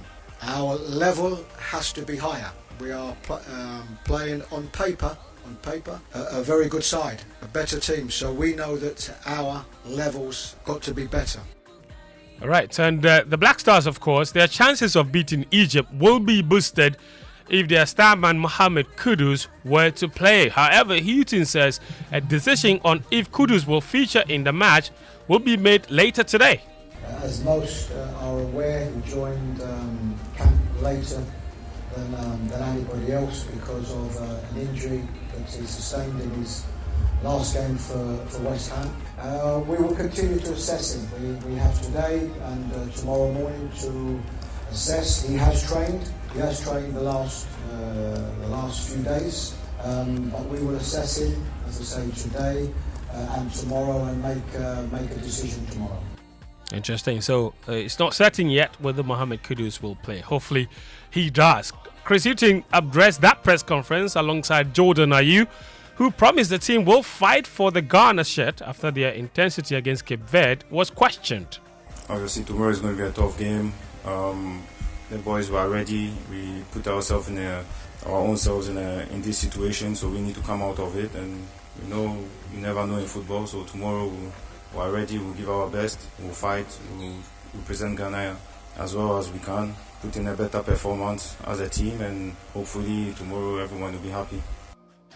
That's Jordan Ayew. He also added that he has believed that today will be a good day for Ghana. I feel like the first game we didn't concentrate for 90, 95, 98, 100 minutes. That's what cost us the game. The most important thing for us is to come back, stay focused, be as a team, and show different qualities that we have, and be more aggressive in every department, and we'll be fine. I have total belief in the boys, the staff. We're working really hard, and I know that tomorrow will be a really good day for us and for Ghana. Amen, Jordan. Jordan, are you there? Egypt themselves, they needed a late Mohamed Salah penalty to secure a 2-2 draw against Mozambique in their opening game, leaving them with a lot to fight for in that Ghana match. The Pharaohs head coach is Rui Vitória. He also addressed the press yesterday, and he says he's optimistic about winning tonight's all-important clash. The next match, we know that we will face a very good players. In front, they are very strong also, and if you don't have this level of concentration, is difficult. So we have to improve our moment when we're defending, and if you do this, we will be better for the next match. So, but the players know that. The players know what you have to do, and we trained very well. The reaction was very good, so I'm very optimistic. Okay, that's Rui Vitória, the Egypt coach, who was also asked about his strategy to stop Mohamed Kudus if he plays. And he says they're not focusing on just team because Ghana have a generally good team. I think it's good for the tournament. The best players play all the games. Of course, he's a fantastic player. He's doing well in the Premier League, in his league. I'm ready to face that kind of players. We are ready for that. We will prepare the team for that. If play, okay, we have to control him, but not only him, because the Ghana team is a very good team, and all the players are good. Rui Vitória is, of course, the Egypt national team head coach. Meanwhile, Ghanaian supporters yesterday held a press conference to dispel rumors they were threatening to return home after being left stranded in Abidjan. The presser followed reports. Each of the 210 fans bused to Abidjan was given $400 following their initial agitation. It is already on the social media. Ghana supporters that are here in Abidjan threaten to return back home for reason that they are not being taken care of. We want to state it categorically that this allegation is not true. The Minister of Youth and Sports, the accountants, and the other delegation came here and ensured that each and every one receive his or her stipend. So the allegation that we are stranded is not true. We are not taken care of is also not true. Everything that we needed here has been taken care of. That's Hamid. He's the leader of the supporters group in Abidjan. He says all their stipend has been paid, which we now know was $400 each for the 210 supporters that they basked there. Kickoff for the Ghana versus Egypt game is at 8 p.m. tonight. You can join us on AFCON today on Joy 99.7 FM, Joy News, and the Joy Prime TV channels at 1 p.m. for a comprehensive preview of that titanic clash. Now, elsewhere, Ghana's brothers, Nigeria, have similar problems as the Black Stars. The Super Eagles needed to come from behind to draw 1-0 against Equatorial Guinea in their Group A opening game. They will face host nation Cote d'Ivoire in their second group game at 5 p.m. today. Speaking ahead of the game, the Nigeria boss, Jose Peseiro, says he anticipates a tough clash against the Elephants. It will be a hard match against a very good team, sure with a fantastic atmosphere, full stadium. The expectation is a lot for that. This room is full or almost full. We need to do a very good match. I think it's important to keep our way, our organization, our capacity for playing the attack, playing the offensive match, play well, defend well, compact team. That's Jose Peseiro there. In the other group game, to be played today. Equatorial Guinea will play Guinea-Bissau. That's the first match of the day at 2 p.m. Let's now review what happened last night at the AFCON. They'll get it back again. Unahi, the scorer. And Rafa came in.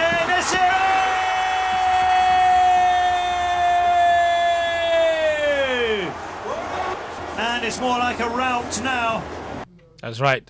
Morocco, they opened their AFCON title charge with an emphatic 3-0 win over 10-man Tanzania at the Laurent Poku Stadium. In the other Group F game, Zambia and DR Congo played an astounding 1-1 draw. Very entertaining game of football, that one. Kings Kangwa made the most of a defensive mix-up to put Zambia ahead. And just 4 minutes later, the Leopards were level thanks to a close-range equalizer from Brentford forward Visa. In fact, DR Congo missed a plethora of opportunities in that particular match. Now, England midfielder Jordan Henderson is close to joining Ajax in a permanent move with his contract at Saudi club Al Ittifaq set to be terminated. He signed a 3-year contract worth £700,000 a week with Ittifaq when he left Liverpool in a £12 million deal in July.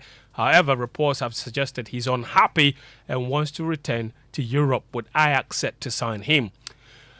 The Australian Open is ongoing, and top seed Iga Swiatek avoided an early Australian Open exit by overturning a double break deficit in the deciding set to beat Danielle Collins. Swiatek trailed 4-1 but showed fight and composure as Collins wilted to win 6-4, 3-6, 6-4 in the second round. And before we go, the Golden State Warriors assistant coach Dejan Milojevic has died at the age of 46 after suffering a heart attack. The Serbian trainer fell ill at a private team dinner on Tuesday and was taken to hospital in Salt Lake City in Utah, where he died. That's all the sports this morning on the Joy Sports Center. My name is Fentio Tahiru Fentio. Back to you, Winston. Thank you very much, Fentio Tahiru Fentio, soon to be known as Abiba Tahiru. You have no belief in the Ghana team. Jordan Ayew says it will be a good day. It will be a good day. He says he believes we are it will be hoping a good day. Let's go for food for thought. Who knows? Maybe Uncle Ibo will motivate us for this morning. Yes. Uncle, good morning. Good morning. Good morning, Abajise.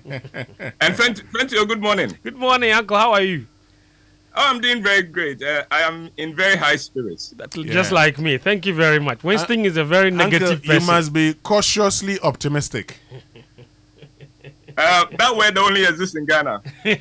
Because the Black Stars, all of a sudden we have we have started talking about the Black Stars have never lost their second match since 2092. Since 92. Yes. Anytime the Black Stars has lost their first match, they've reached the finals. We did it in 2010. 2015. 2015. Uncle, you remember when we drew 2-2 with Morocco in Kumasi in 1997 January? Yes. We're in the same group with Gabon and Sierra Leone.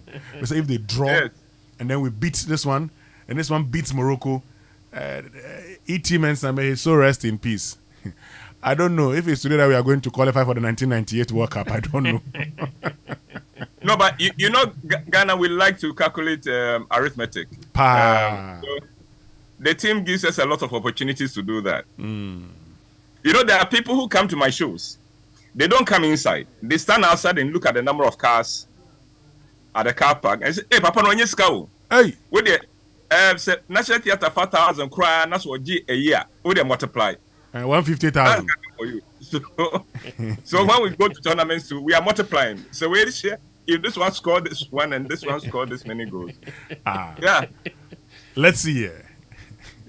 Oh, Fento, I'm sure today we will hear good news. Amen. Amen. Big amen. I don't know Winston's problem. I have ironed my Black Stars jersey. Waiting to wear it tomorrow. if it doesn't happen, I'll wear black. Today is the day the Lord has made. It's a good day. It's a good day, you say. And we shall be glad and rejoice in it. Amen. Amen. I mean. Anyway, Fentio, see you later. Yes, Uncle. Yes, it's interesting that we began this way because I have an open letter to the Black Star team. Oh, I see. Would you want to hear the open letter? Sure, I really want to hear it. Okay, so let's go. Dear Black Stars, today you play your second match at the ongoing AFCON 2023 in La Côte d'Ivoire. I'm writing to make a passionate appeal to you. Please don't lose the match. I make this passionate and desperate appeal because I am getting increasingly worried about the effect of your poor performances on my wife and daughter. When you lost your opening match, my wife and daughter could not sleep for 3 days. I'm not sure what will happen to them if, God forbid, this match also does not go well. So please, Black Stars, you've got to beat Egypt. I believe you can. To say that your first match at the tournament did not go well will be a big understatement. And based on that performance, I know that many Ghanaians have written you off. It is okay for people to write you off, but you owe it to yourselves never to write yourselves off. And indeed, there is no reason to write yourselves off. Yes, you lost the first match, but we have records of teams that lost their opening matches at big tournaments, ending up with the cups. The most notable recent example is that of Argentina losing its opening match against Saudi Arabia at the Qatar World Cup and still emerging the world champions. Sure. I'm sure you remember the Argentinian loss because he gave a Saudi man in funny goggles the chance to taunt Messi with, "Where's Messi?" Of course, he did not know at the time, but the answer to that troll at the end of the tournament was, "You say, where's Messi? He lifted the trophy. Now, where's Saudi Arabia?" Unfortunately for you, Ghanaians don't need anecdotes and inspirational stories at this time. Ghanaians just want you to advance beyond the group stage by beating Egypt this evening. Mission difficult? Yes, but definitely not mission impossible. My dear Black Stars, I need to explain to you that you are playing for a nation that thinks that it is a divine right to win every AFCON tournament. It is a nation that refuses to face the facts about its current form in soccer. You see, as a nation, we believe we can reap where we have not sown. The truth is that the problems you'll be dealing with at this tournament are not new. It is not for nothing that the team has won only one match in its last 10 AFCON games. You'll be encountering issues in camp and with the way we do things in Ghana, but don't expect those issues to be addressed. If things go wrong, we will avoid facing the real issues, look for easy scapegoats, deal with them, and pretend we have solved the problem. The real culprits who mess Ghana up, not just in soccer, but in everything, always get away with it, whilst we blame the wrong people. So, for instance, Galamsey is destroying our water bodies. Oh, destroy someone's hard-earned reputation and cast him as a villain, so we can continue with the Galamsey and the destruction of our water bodies. That is Ghana for you, and there's very little you can do about it. Go and ask former stars like the legendary striker Tony Yeboah and the Bayern Munich legend, the great Osei. In their time, we messed the Black Stars up big time and turned round to make them the scapegoats. If you do not win this match, and God forbid that you don't, you will discover that you are playing for a nation with 30 million coaches.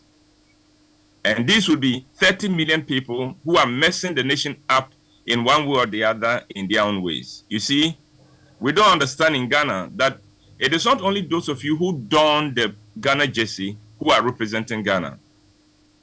Every day a Ghanaian is identified as such, he is representing Ghana. And when we fail to do our duties to the nation, we do worse damage to the image and development of Ghana than you 11 guys wearing the Ghana jersey for 90 minutes. But please don't tell Ghanaians to take out the plank in their eyes before attempting to take the speck out of your eyes.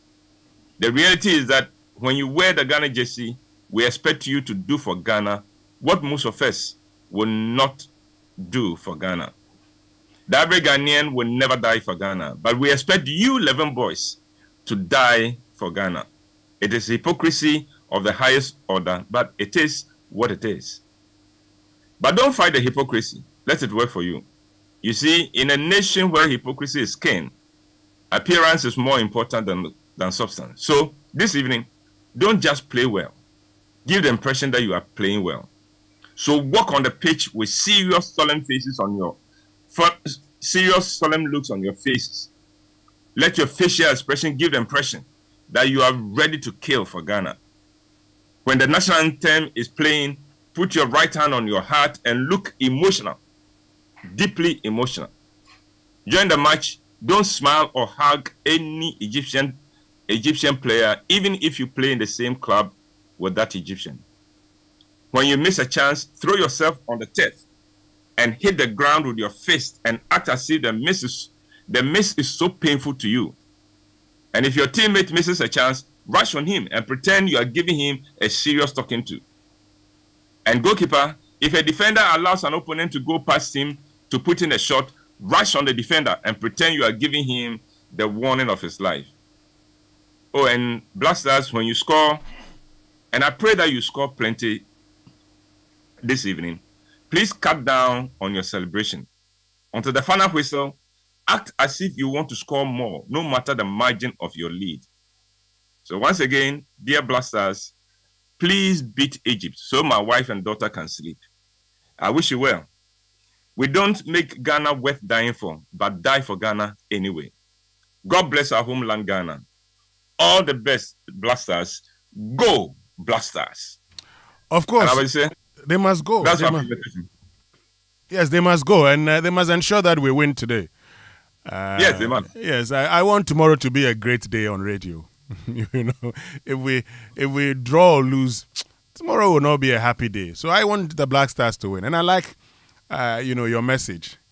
In pretending to care, they will care. Yes. Yes, in pretending to care, they will care and do the right thing. I mean, they should die for the country. So I have an interest at two levels. As a Ghanaian, of course, I want something to celebrate for Ghana. But I would say, if you're in the same house with two women who will not sleep, trust me, you yourself too, you know, go sleep. When I was watching the game against Cape Verde, and then we scored, so I was just seated. I didn't move. It's like, oh, but we've scored, and I said, yeah, we've scored, but we were down before we equalized. So let's see, And then eventually we're beaten. I got up and left. But you can see, women take these things, like the men would say, too much. But I think many of us have become used to the Black Stars. As painful as it is, we've become used to the Black Stars. We know that, they flatter to deceive. And so, but tonight we expect them to win. I agree with you. Yeah, but what if this time they deceived so they can flatter? Well, you're right. I have a feeling that, we could do something this year. But let's see. It starts from tonight. Let's see. If we're able to win the game tonight, we will win the next match. I'm sure we can then say we'll progress to the latter stages of the competition. If we don't... Stop there. Don't go on. We'll be back. Thank you very much, Uncle White, for joining us with Food for Thought here on the Super Morning Show, brought to us by Roverman Productions. It's now time for the Joy Business Minute, brought to us by Consolidated Bank Ghana. CBG, we stand with you, and Anointed Electricals, the generator experts. Hello, welcome to the Joy Business Minute, brought to you by Consolidated Bank Ghana. We stand with you and Anointed Electricals, the generator experts. The Economist Intelligence Unit is advising government to go into negotiations with private creditors or Eurobond holders with tact, since the creditors would demand different and complex restructuring terms compared to bilateral creditors.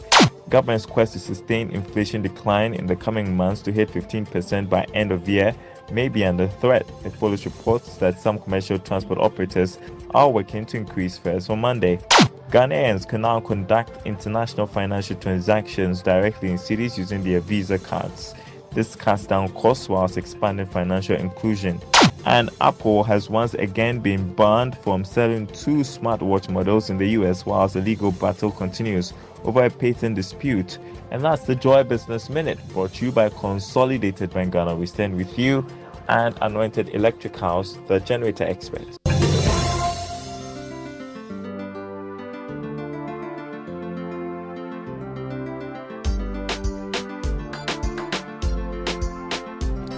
All right, so welcome back and thank you very much for staying with us. The Joy Business Minute brought to us by CBG and Anointed Electricals. So receiving money from your family and friends abroad should never be a hassle. CBG Remittance Services is offering you a reliable, fast and convenient way to receive funds abroad. Visit any of CBG's 114 branches nationwide to receive your Western Union, MoneyGram, Ria, Small World, Unity Link transfers, Pay Angel, Remit, ATL and Seeg money transfers. Our dedicated remittance centers at Anima, Kaswa, Main, Medina Market, Apenkwa, and Spintex, that's Basket branches, have extended service hours, closing to the public at 5 p.m. on weekdays and 2 p.m. on Saturdays. All you need is to provide a valid national ID, phone number, and money transfer reference number, and expect a smooth experience every step of the way. For inquiries, contact us on 0302-216-000. Email us at talktous@cbg.com.gh, or visit any of our social media handles on Facebook, Instagram, and X, formerly Twitter. Terms and conditions apply. CBG, we stand with you.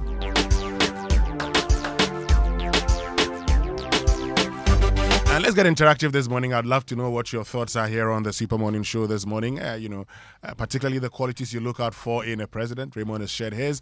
I've shared mine also. And Kojo has shared his qualities as well. Would love to know what your qualities are. So get on to X. Use the hashtag JoySMS. Get on to X. Use the hashtag JoySMS. And social media messages here on the Super Morning Show brought to us by Provident Insurance. With Provident Man, you're covered. And EcoBank. A better way, a better Africa.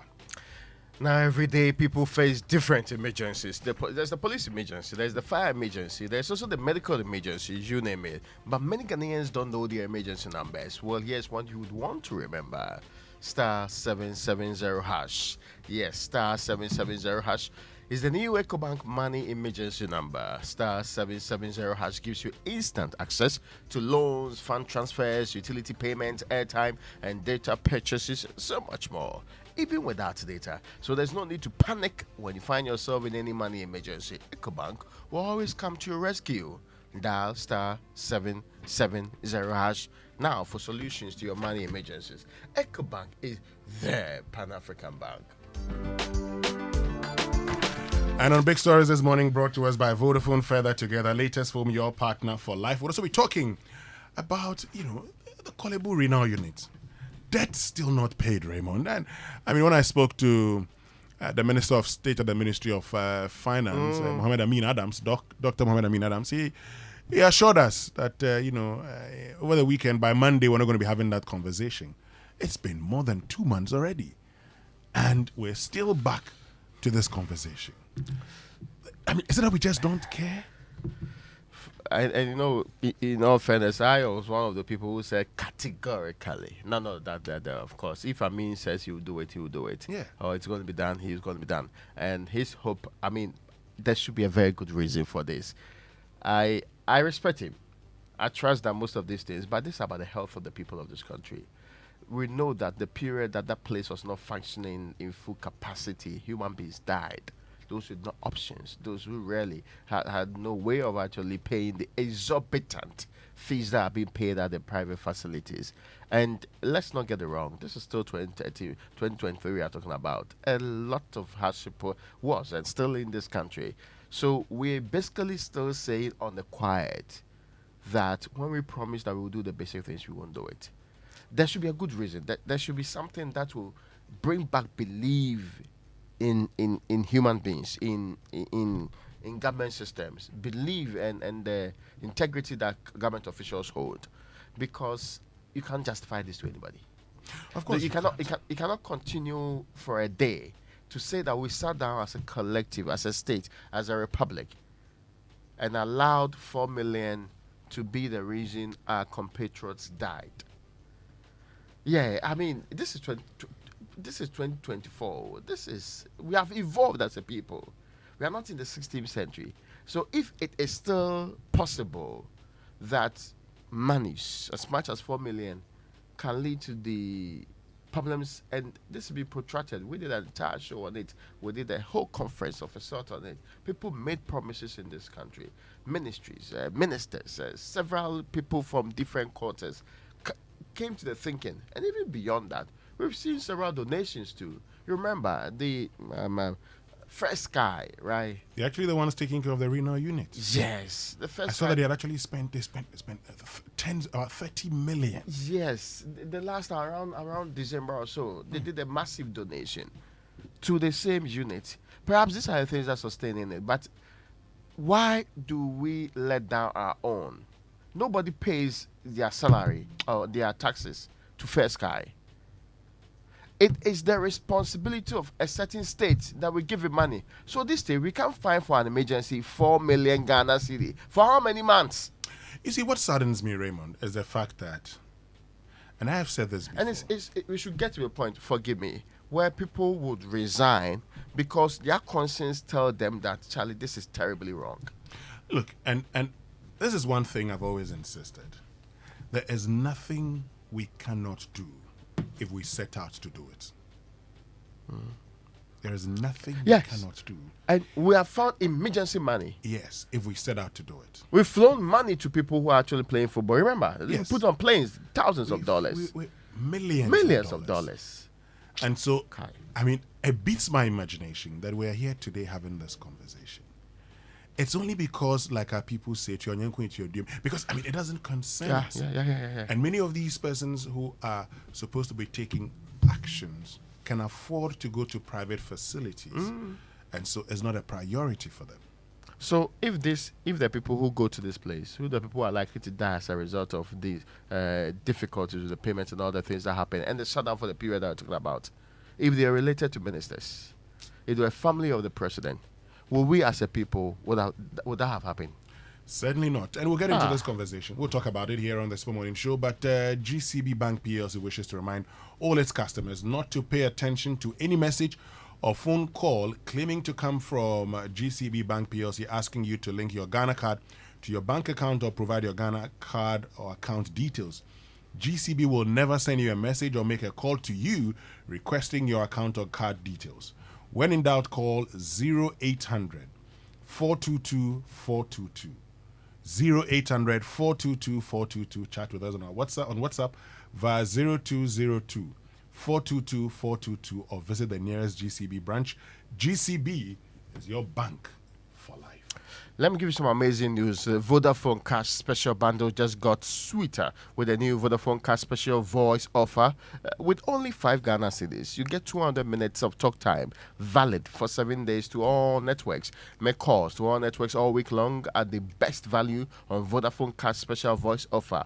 Talk for 200 minutes with just 5 Ghana cedi. Only available on Vodafone Cash. Dial *110# to purchase your bundle or visit my Vodafone app to make your purchase. Connect with your loved ones with the Vodafone Cash Special Bundle.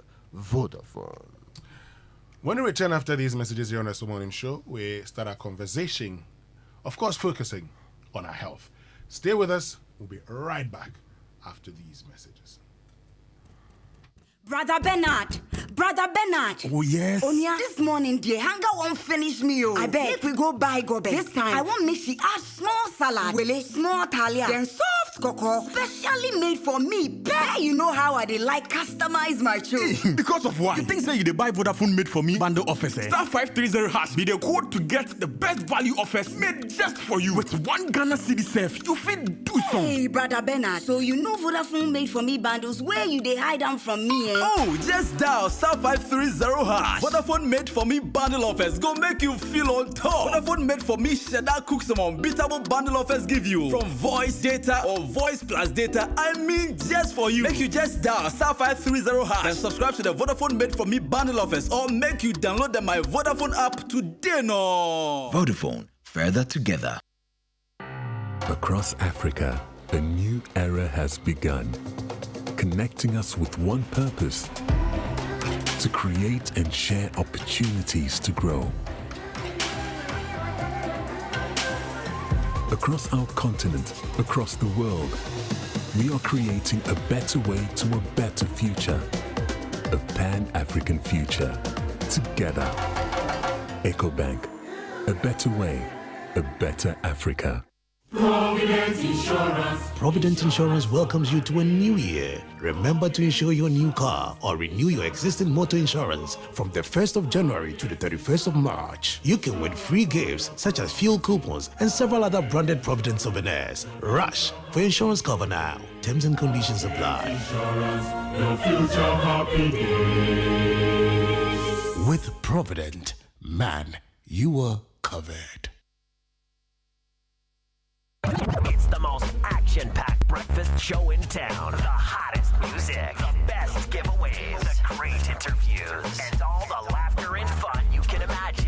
Don't miss the Super Morning Show on Joy 99.7 FM. It's the best breakfast show in town. It's the most action-packed breakfast show in town. The hottest music, the best giveaways, the great interviews, and all the laughter and fun you can imagine. Don't miss the Super Morning Show on Joy 99.7 FM. It's the best breakfast show in town. Still Snoop Dogg and D.I. Guess who's back? Still doing that shit, Andre? Oh, for sure. Yeah. Check me out. It's still Dre Day, AK.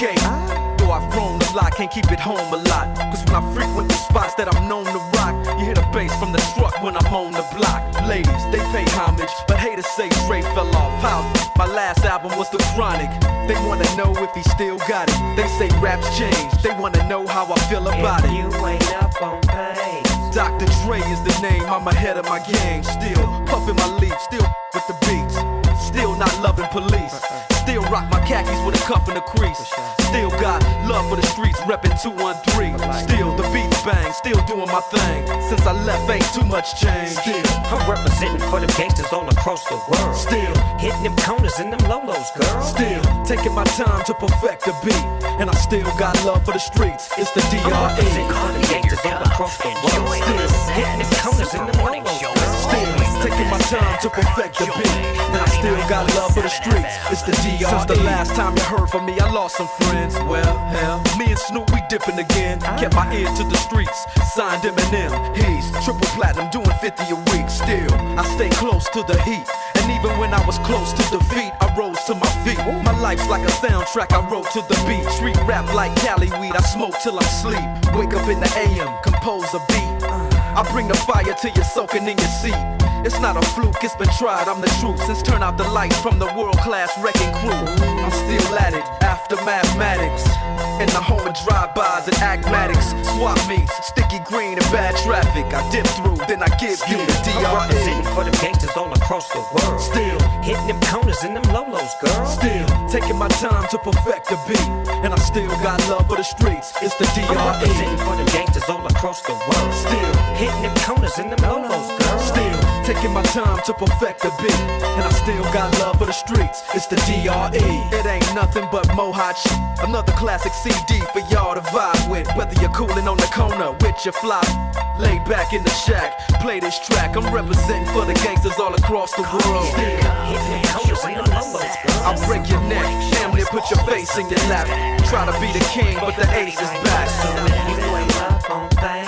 Dr. Dre be the name, still running the game. Still got it wrapped like a mummy. Still ain't trippin', love to see young blacks get money. Spend time out the hood, take their moms out the hood. Hit my boys off with jobs, no more living hard. Barbecues every day, driving fancy cars.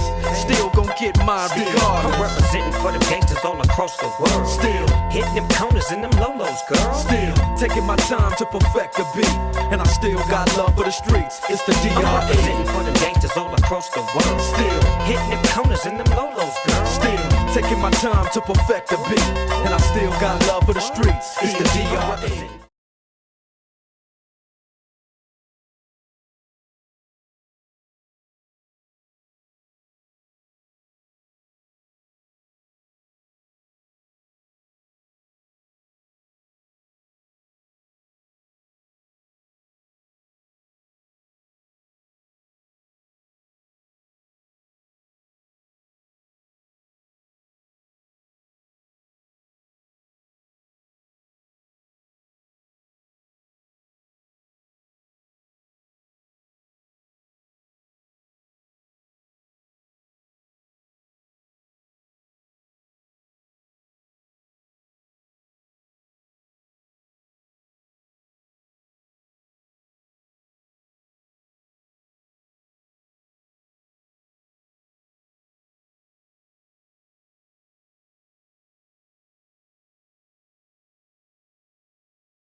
Doing it as usual. It's 8:24 on the Super Morning Show right here on Joy. Thank you so much for staying with us. And we've got important conversations ahead of us, okay? We certainly want to know what qualities you look out for in a president, but we're also interested in your reactions to the announcement by the Ghana Education Service in their recent release of standards of practice for all pre-tertiary institutions that PTA or parent associations can now contribute towards the funding of schools. So we'll talk about those as well. But first, shocker of shockers, the 4 million cedi debt, just 4 million cedis, that needed to be paid in order for the Korle Bu renal unit to resume its service, has still not been paid in spite of the promise, the clear promise by government to pay it. In fact, the claim that it had been paid at some point. So we'll find out the latest from that. We'll speak to Kwame Sapon-Asiedu, who of course is a Democracy and Development Fellow of Public Health at CDD and also a pharmacist. We'll be joining him to hear his thoughts on that in just a moment. Before that though, the Best of Africa will assemble live in HD only on Star Times. Yeah, enjoy all 52 matches of AFCON 2023 live in high definition only on Star Times from the 13th of January. Don't miss any action from the best players on the continent during this AFCON 23, as the likes of Mo Salah, Victor Osimhen, Kudus, Mahrez, and a host of stars entertain you for only 180 Ghana cedis on the Star Times Mega Bouquet. Get your Star Times full kit, decoder, dish, cable, plus 1 month super package subscription for 339 Ghana cedis now. Call the hotline 0242 437 888 or just reach them on their WhatsApp number, which is 0202 303 676 for more enquiries. Star Times, enjoy digital life. Now at APSA, we believe that you and your car deserve to be rewarded. So get more for your protection with a motor insurance policy from APSA, underwritten by Hollard Insurance. Our comprehensive third-party or third-party fire and theft motor insurance policies not only ensure that your vehicle stays protected, but you also get rewarded with fuel vouchers from now till the 31st of March 2024. That's not all. You also enjoy free roadside assistance, have the option for a car hire, post-vehicle repair inspection, and more when you sign up for our comprehensive cover. The qualifying minimum premium to be rewarded is 482 Ghana cedi. Discover how things get this done at apsa.com.gh or the nearest APSA branch. Terms and conditions apply. So experience the excellence and global recognition of a British education, which Raymond and Kojo have experienced, combined with convenience so have you. and affordability at Lancaster University, Ghana. Expand your horizons and elevate your career prospects with a British degree delivered right to your doorstep. Apply now and embark on a transformative educational journey that will shape your future. Admissions are currently open for our January 2024 intake. For more information, visit lancaster.edu.gh, or you can also contact us via email at admissions@lancaster.edu.gh or call us on 0302 218 989 or 0209 607008. Lancaster University, Ghana, the only British university campus in West Africa. All right, let's get to our conversation. Now, I'm going to read from a Daily Graphic article. The date here, 10th of November, 2023. It says, the headline is... headline not showing up, but the Ministry of Finance has approved the disbursement of over 4 million Ghana cedis to settle the debt of the Korle Bu Teaching Hospital Renal Unit Outpatient Department to enable the unit to function continuously. The Minister of Health, Kwekwajiman Menu, who was answering an urgent question in Parliament, said in order to forestall the recurrence of the situation which led to the closure of the unit, the ministry, in collaboration with Korle Bu Teaching Hospital and the Ministry of Finance, was considering the possible inclusion of dialysis treatment in the National Health Insurance Scheme. Also, the collaboration will consider granting subsidies based on proposals received and so forth. Okay. The minister's appearance followed a directive by the second deputy speaker, Andre Siamo Amwakun, for him to brief the House on the reasons for the closure of the unit and the increase in kidney-related problems in Ghana. Okay. The minister said the unit attended... Oh, no, this is not... so, basically, in this answering of questions in Parliament, Mr. Ajima Menu actually informed the people of Ghana that the Finance Ministry has approved payment of that 4 million cedi debt. Today is January 18. The debt has not been paid. Kwame Sarpong Asiedu joins us. And of course, he is a fellow at CDD and a pharmacist. Kwame, good morning to you. Good morning to Winston and Raymond and to the listeners as well. Now, we all saw your Facebook post, bemoaning the situation that the bill hadn't been paid. How did you find out about this? Well, Kojo, yes, we have sources. I mean, sometimes politicians think that when stories break, a new story breaks and a new story breaks. I mean, we've become so inundated with scandals and stories that you easily forget about what's happening with the past. So I checked my sources. I mean, some of them even in Parliament. And yesterday, I actually heard Honorable Daffy Amaklo state that the money hadn't been paid. He was speaking to Randy Abbey, and he stated that it hadn't been paid. So I went back to check again, and to my amazement, I found out that it hadn't been paid. And for me, it sent a chill down my spine when I found out, because it came across as though some people had become, and I'll not mince my words, liars. And I'll explain why. If you remember, there was a thought leadership event held by Multimedia, at which the presidential advisor on health stated that that money was going to be paid. I was on there as one of the resource people, and I said, looking at the fiscal space in the health budget, it was unlikely that unless they told us where the money was going to come from, that money was going to be paid. In fact, he took exception to my position.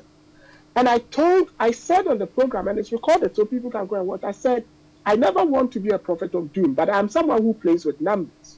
So when I look at the numbers and you tell me something and it doesn't sit within the body of the numbers, I will challenge you until you show me exactly where that number is going to sit, because at anything underpinning health is money, and finance can never be done out of vacuum.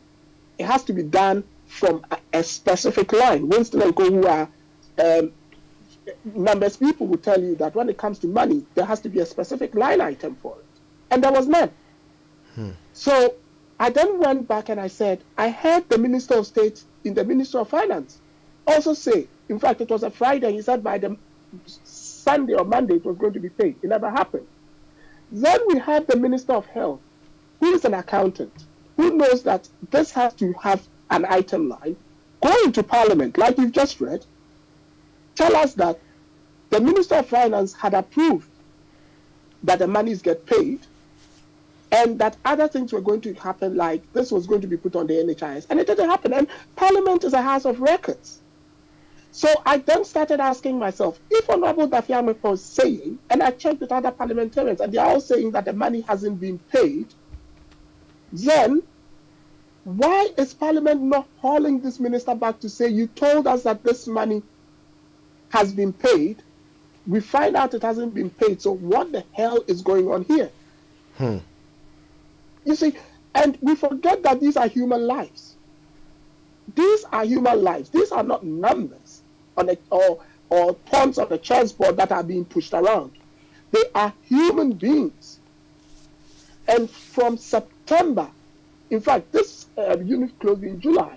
From September, we've been having these conversations about 4 million cedis. Don't get me wrong, 4 million cedis. And now the unit is operating at the benevolence of Blue Sky. Why should that happen? What sort of country are we running?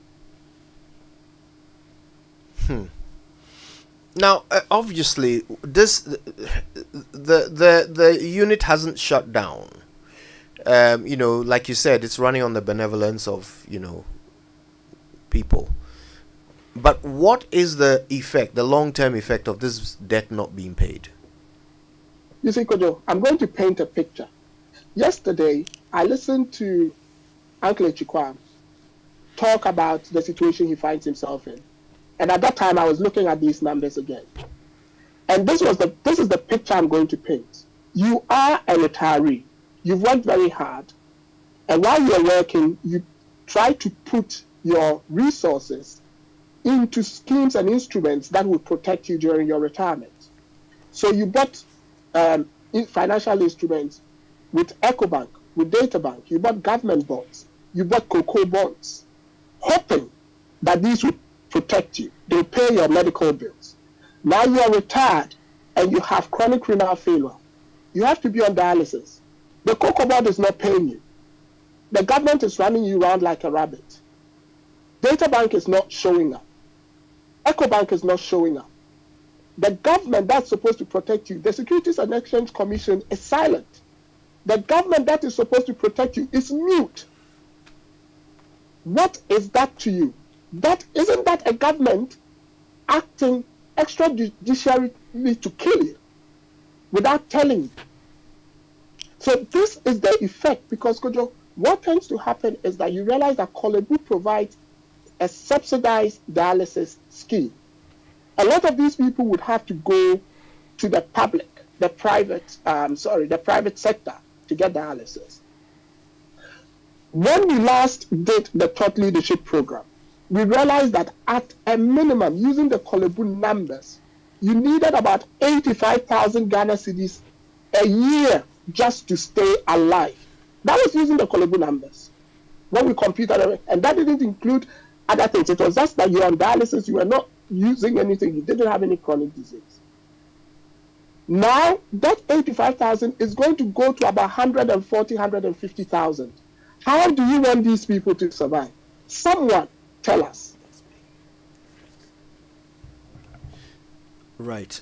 So let me. Obviously, somebody has stepped in and is paying the bills, which has taken the pressure off government. And surprise, surprise, they have not yet fulfilled their promise.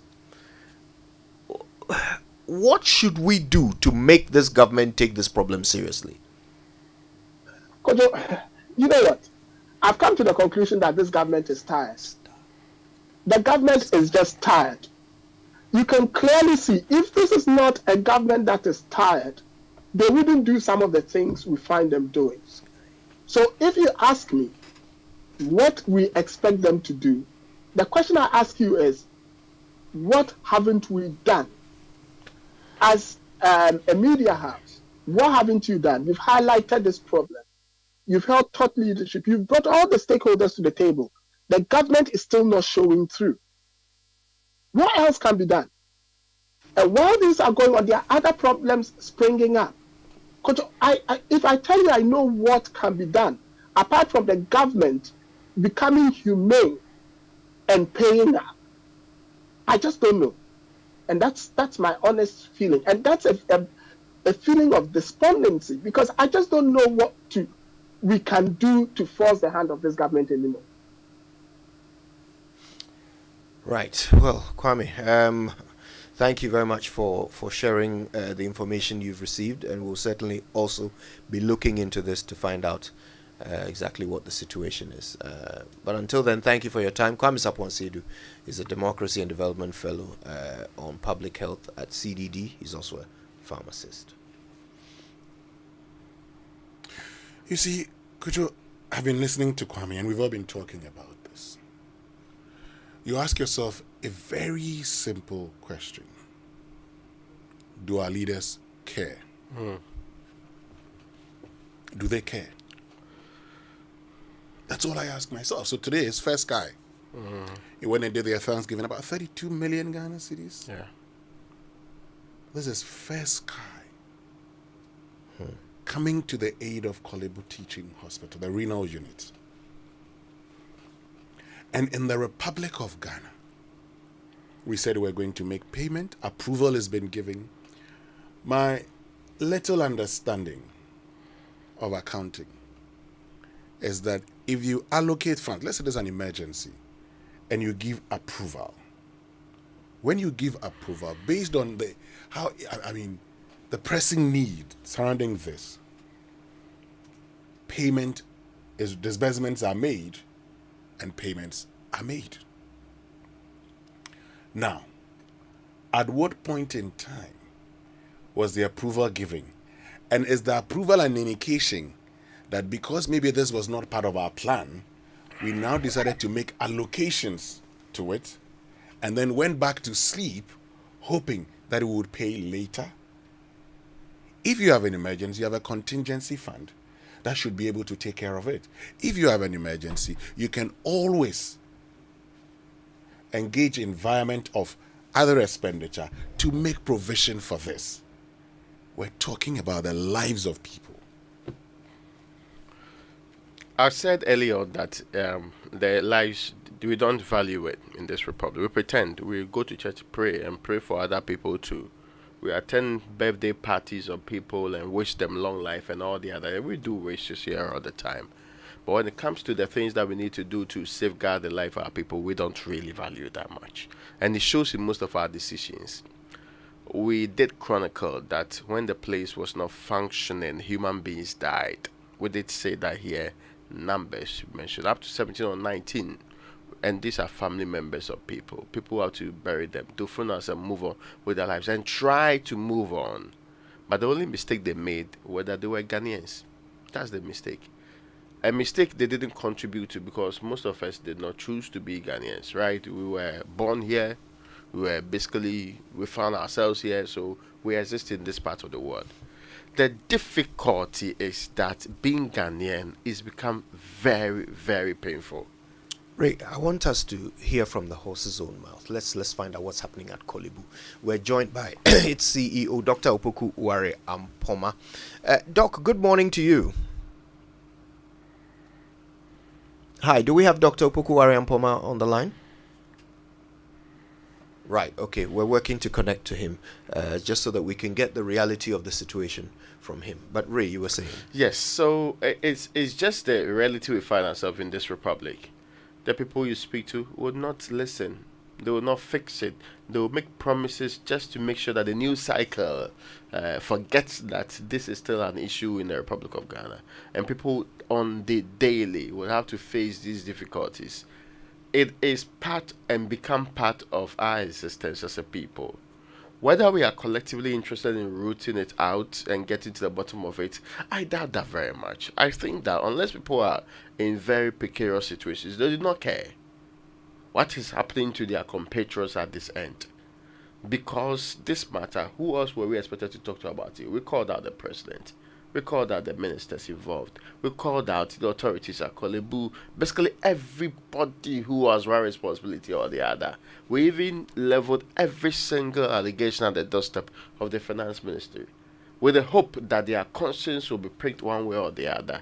And maybe if they are forgotten, memories will be jogged so that they can come to the reality that Ghanaians are dying from their negligence. But promise after promise, nothing happened. Nothing happened because we were here in this country when a minister's wife died at a hospital in Canton. What happened? We promised immediately we were going to build a new one. Yeah. We started construction. Yes, we didn't joke with it. All of a sudden, the issue of maternal mortality became a national big issue or an issue that we needed to take serious. And that hospital we knew was in a terrible state. It's become like our governance is reserved for a few who are supposed to be the ones in charge of it. When it suits them, we get things done. When it doesn't suit them, nothing gets done. The ordinary people of this country consistently do not get the dividends they are supposed to reap from the same democracy that we so are proud of. I thought we agreed that things like health and education, that one, we isolate them, we deal with them. Even during serious IMF programs, they make sure that those ones are isolated. It's because it's at the core of our being. You don't know what tomorrow will happen to your kidneys. Kidneys you don't see and we don't check its status consistently. Exactly. So that is why I cannot see what else should be said to Kwakwaj Mamenu, friends, the Kenuferatas of this world, to just make sure that the 4 million is paid. We are not asking you to build new hospitals. I personally have no regard for agenda, whatever one. But we are asking you to do the basic things you have to do to make sure that the system exists the way it should be. So, I mean, I am not sure what else is required. I'm not sure what else should be said. Except that I get your point. Maybe duty bearers are not angry enough. If Parliament had insisted consistently on a review that we want you coming back here every 2 weeks to give us an update on this, perhaps you'll have gotten something useful from this. All right, I think we've connected to Dr. Opoku Ampoma now. He's the CEO of Korle Bu Teaching Hospital. Dr. Ampoma, good morning to you. Yeah, hello, good morning. Thank you for making the time. Obviously, we're very curious. We want to know the situation. So, can you confirm for us whether or not this 4 million cedi debt has been paid? Yeah, so good morning to Dr. the partners.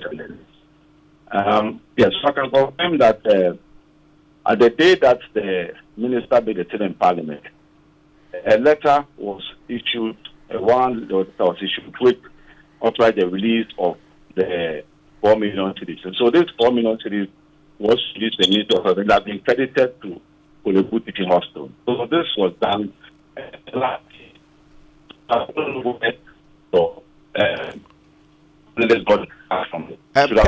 Doc, can I ask you to reposition yourself? The line is not very clear. Can I ask you to reposition yourself just so we get a better connection? You were explaining that a letter was written. I'm saying that the warrant was and the authorization for the money to be credited to us was done last year. I think it was from November or so.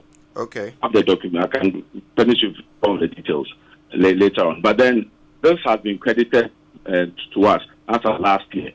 Right. And so I'm saying that the analysts, I know that everybody's concerned about this issue, and we all want to look at long-term measures to deal with the matter because it's something that's of national concern.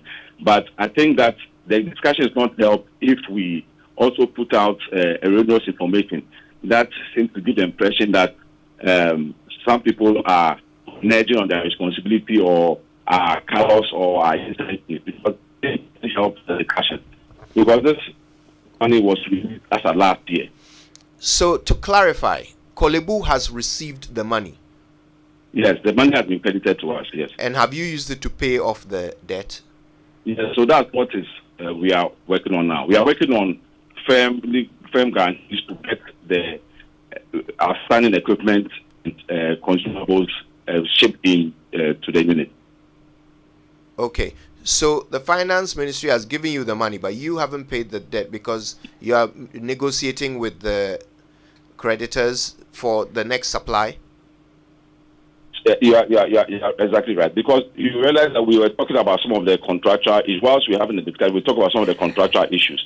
And we thought that we're looking at the contract and what has transpired so far, we also think that we can get better terms.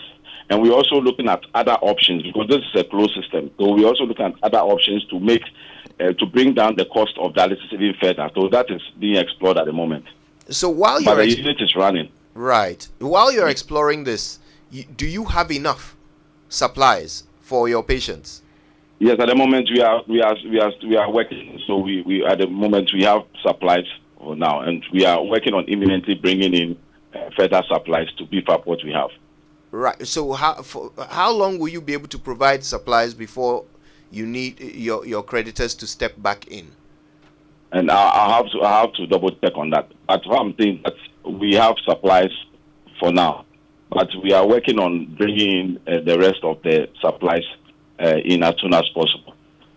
We also know that because of some of the shipping issues that have happened, so we are trying to negotiate quickly to get the rest of the consumables in. That's why we are also exploring the other system so that we don't rely on only one system. So that if one supply chain, has an issue, we are not left without supply. So that's why we are also opening up and looking at other options. So we've also engaged with other stakeholders and other donors to bring in machines of a different make, so that those ones have an open system which can use consumables from other brands, so that we are not kind of tied to one particular line of supply. Well, that sounds like a medium to long-term plan, but this is immediate. We are looking at it immediately. Oh, so you have money to do that? Yes, we've got some firm commitments on that, and so we are working on that immediately. Commitments from who? For some of the donors who would like to remain private, so I'm not at liberty to put out their date. Right. But one of them is in the oil, and gas field. Right. So for those you owe, the money has come to you, but you're working on negotiating some terms for the next supply. Are you not worried that this puts your patients in some jeopardy? Because, you can't actually tell me in this phone call how long the supplies you have will last. So there's a possibility they will run out. To give you a specific fact, I'm saying that I had to come in because of the information that was being put out. I have to double check on that. I can give you that information. Right. But I'm saying we're not going to sit down and let our supplies run out. You know that. Right. And you also promised that you would give us some documents to confirm the receipt of the 4 million. Yes, not for those documents are not for, but if you want to see, we have documentary proof, all the equipment numbers and everything, the releases, it's all available. Wonderful. That's why I was expecting that at least some level of costing should have been done with the institution before anybody comes out and makes definite pronouncement on air. Okay, Dr. Opoku Wariampoma, quick questions. So, you're saying that this money was credited to your account. When was it credited to your account? It was around November last year. November last year. Yeah. And at the time it was credited to your account, what did you tell your suppliers by way of paying them? Suppliers are already aware that we have funds to pay. And you have still not released it to them? Please, I can't hear you. You are now shooting a good. I told that the some contractor issues that they want claim guarantees to make sure that we do not send money out there and then do not end up not receiving what we expect to receive. So that's why we want claim guarantees before we release money. Because we also want to make sure that we are getting value for what then. So that is what there's been proposals back and forth. So we are Please, let me understand something, Dr. Opoku Wariampoma, and if you could kindly reposition yourself. So let me understand something. You owe these suppliers 4 million, maybe more, but in the past, at the time we were having a conversation, it was 4 million. You have the money, and you're going into what kind of discussions? I think you are trying to have another discussion. No. I'm trying to understand something. There's background to this issue, and so if you want to then you need to come in and let's have a meaningful conversation about it. Your issue this morning was that the money has not been released to Kolebu Teaching Hostel, and I'm telling you that the money has been released. That was your issue this morning. But my question. So if you want to understand the background of the nuances and the details of this issue, I think we need to have another. This is where we can have time to discuss, so that you would be able to appreciate what is going on. So I have a bit of time, and I want to appreciate something. Yes, but I don't. I'm sorry. But just a minute. That you have the money. I want to understand the discussions you're having with the suppliers, because you're telling us you're having. That's something that you need to, because we finished payment was there, because it has to do with the contractual agreements, and also has to do with firm commitment, because we have been times in the past where funds are released and the supply has reneged. So this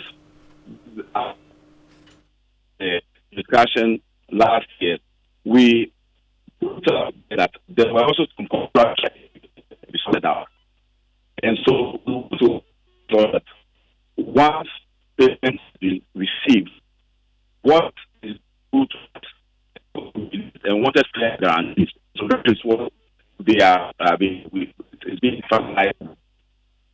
Sorry, Dr. Ampoma, the line is not great. I think the signal is not good. So we keep hearing every other word that you're saying. So what we're asking is if you can explain to us exactly what you're discussing. Oh, it seems we've lost Dr. Opoku Ampoma. Let's see if we can reconnect. Yes, let's see. Because we do need to understand the nature of this negotiation that has delayed the payment. Because as far as we understand it, you owe someone money. I don't know how that gives you leverage for a negotiation. You owe money. You have to pay it. The longer you don't pay it, the more you owe. So, and I heard something like, sometimes in the past we are paid and they are reneged on supply. Yes. So we wanted to understand. But how's that connected to the debt? So when you owe somebody, yes, and your debt is due, yeah, and the person cuts supply to you, when you get that money, you make payments. If you don't make payment, I mean, if you owe me, you cannot tell me that I have gotten money and I am now going into another batch of discussions with you on the next supplies. You haven't paid me. So what has been clarified as we speak is that the debt at is least owed. Yes, they have not been paid. The debt has not been paid. Yes. Yeah. What the Kolebu CEO sought to clarify is that, well, we have received the money, but we have not paid. Ministry, yes. Yeah. So the money has transited from the finance ministry or wherever it's supposed to come from, but we have not made the final payment to the people who are supposed to be paid the amount of money. Yes. It is that clarification of a negotiation that's unclear, but that's, I think, what I hear him saying. Yes. Except my difficulty is that it sounded like this was an emergency, something that ought to be clear before that institution was going to function the way it ought to function. I hope you get my point. In fact, it was Dr. Opoku Ampoma who made the nation aware of this debt when we had that thought leadership event here at Joy. He made the nation aware of this debt and explained that this debt is the reason why the center had to be shut down. He also talked about how for every continued day that the center runs, that amount increases. That's true. So he made us understand the importance, the seriousness of the need to pay this debt.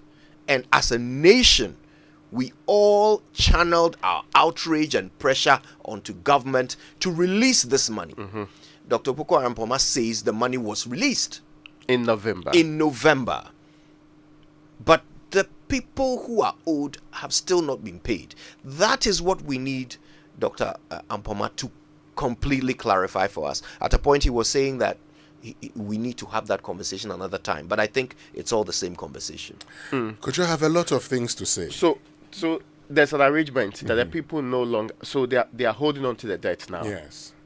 They are no longer in a hurry. The same debt that resulted in non-supply of consumables. So is what you're holding on now to negotiate better terms or what? I mean, maybe we need clarification. No. Maybe we need a better appreciation of, because it sounds a bit more, it sounds convoluted. That's, if I can choose that word. I mean, look, if we're doing because this... Because in the simplest of terms... If we're doing this in a classroom, I'd have passed a certain verdict, which I won't pass on radio. But if you ask me, let me be very honest, I don't understand what's happening. Me too. Here. Let's go for some messages. We'll come back. We'll talk about this. Just before that, I think we need to, just as we're going for this break, let's make it clear. We started this conversation today because the debt that kept that unit shut had not been paid. Dr. Opoku Ampoma has confirmed to us that indeed the debt has not been paid. What he has clarified is that money was released from the finance ministry to Kolebu for the payment of the debt, but the debt has not been paid. We're taking some messages. We'll be back after this. Are you looking for a university that will prepare you for the challenges of tomorrow? Look no further than Academic City University College. With a focus on innovation and experiential learning, you'll get hands-on experience in your field. Our world-class faculty will guide you every step of the way. and our collaborative approach to learning will prepare you for success in today's global economy. So if you are ready to make your mark on the world, Academic City University College is here to help you succeed. Apply now at our website www.act.edu.gh or call us on 059-403-0308. Academic City University College, educating future-ready leaders.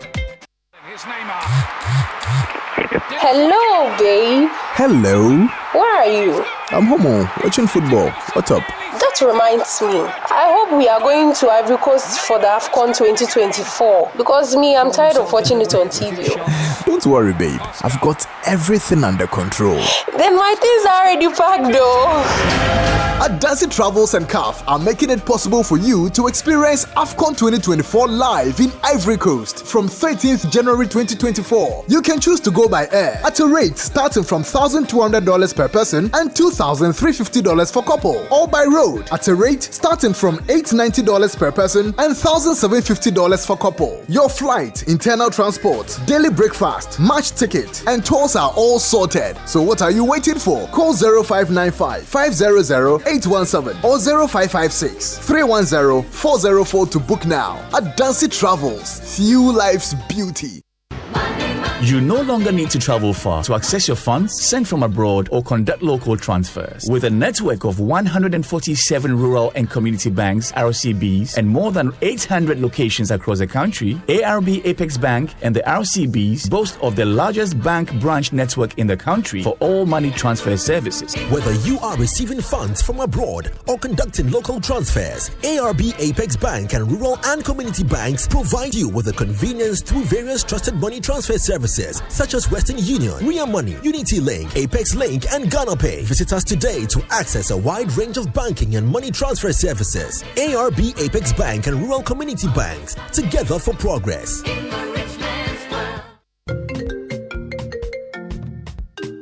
Hello, Linda. You won't believe what I am planning next. I want to start my postgraduate degree, buy a car, and build my dream home. But you know what's stopping me? What's that, Mike? Money, that be my biggest wahala. Oh, you are sorted, Kra. With a GCB Big Move personal loan promo, you can borrow up to a whopping 400,000 Ghana cedis at a significantly reduced interest rate in less than 24 hours. Like seriously? How do I qualify? Yes, it's available to all GCB salary account holders. Plus, you get a 2-month grace period before you start to pay back. Susket, I'm opening an account with GCB now. Get a personal loan of up to 400,000 Ghana cedis at a significantly reduced interest rate in less than 24 hours. Call 0800-422-422 or visit your nearest GCB branch today to fund your next big move as we celebrate 70 years of greatness. T's and C's apply. GCB Bank, your bank for life. National Health Insurance.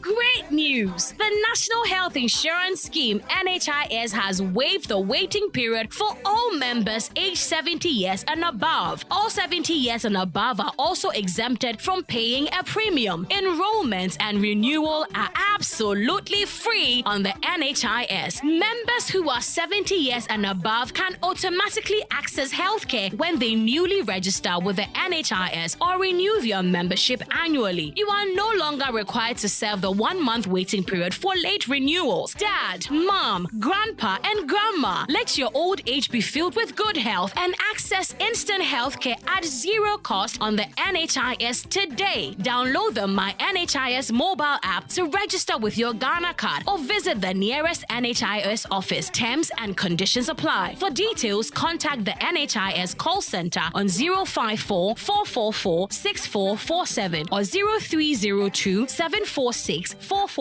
NHIS, your access to quality healthcare. This message is brought to you by the United States Agency for International Development, USAID.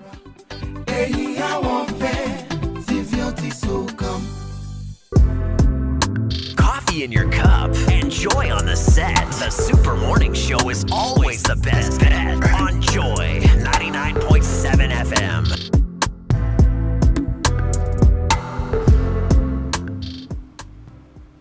You're welcome back. It's the Super Morning Show on Joy. We're still trying to reach Dr. Opoku Ware Ampoma, CEO of Kolebu Teaching Hospital. We were in the middle of a conversation with him where he was explaining the status of that long-standing debt, 4 million cedis, which resulted in the shutting down of the renal outpatient unit. So we're working on reconnecting with him so that he can continue to clarify issues for us. But so far, what he has explained is that indeed the debt has not been paid.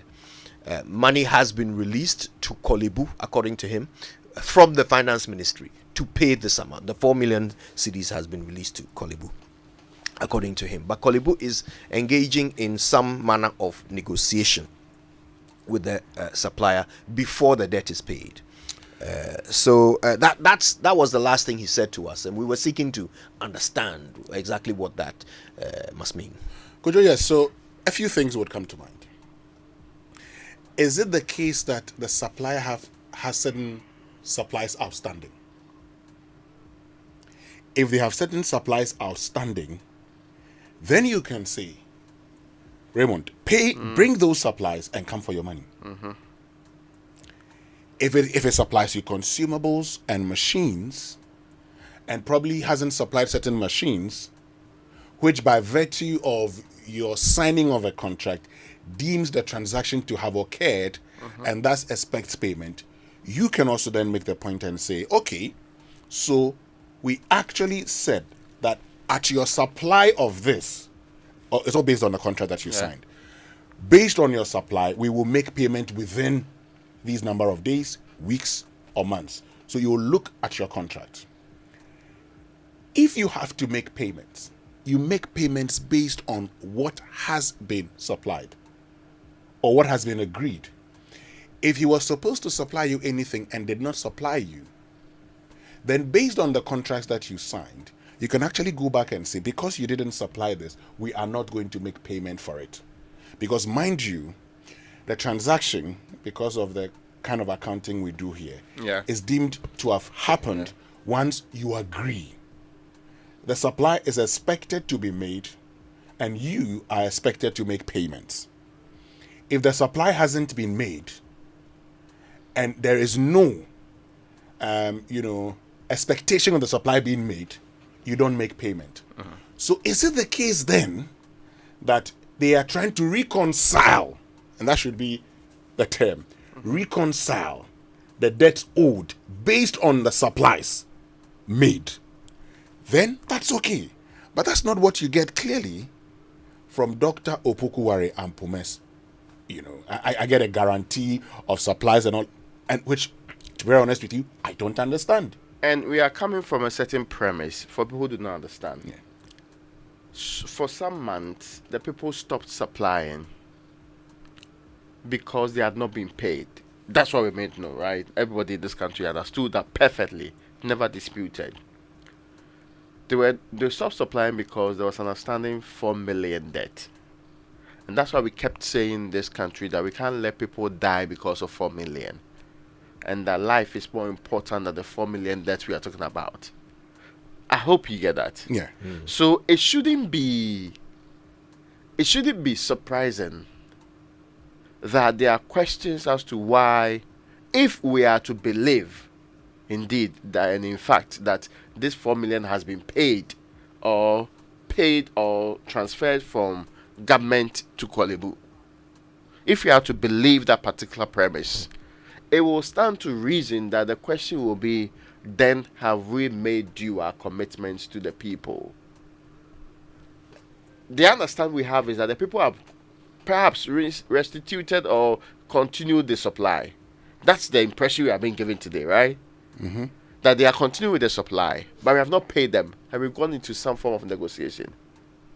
That is what makes all of this murky. And sometimes, murky may not be the right word, but that makes it difficult for some of us to appreciate. So that's why the clarity was required from Dr. Opoku Ampoma's end. But we are in the Republic of Ghana.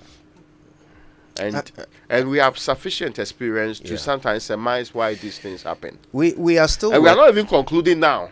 We are not making any conclusion. You just let's pretend that. Let's ask the proverbial ostrich and pretend that we don't know what happens in this republic. We are still We do not want to be told tomorrow morning that, this thing resurfaced because of this and that, or perhaps the payment did not happen in the first place, or the payment was not transferred in the first place. We cannot be told that story again.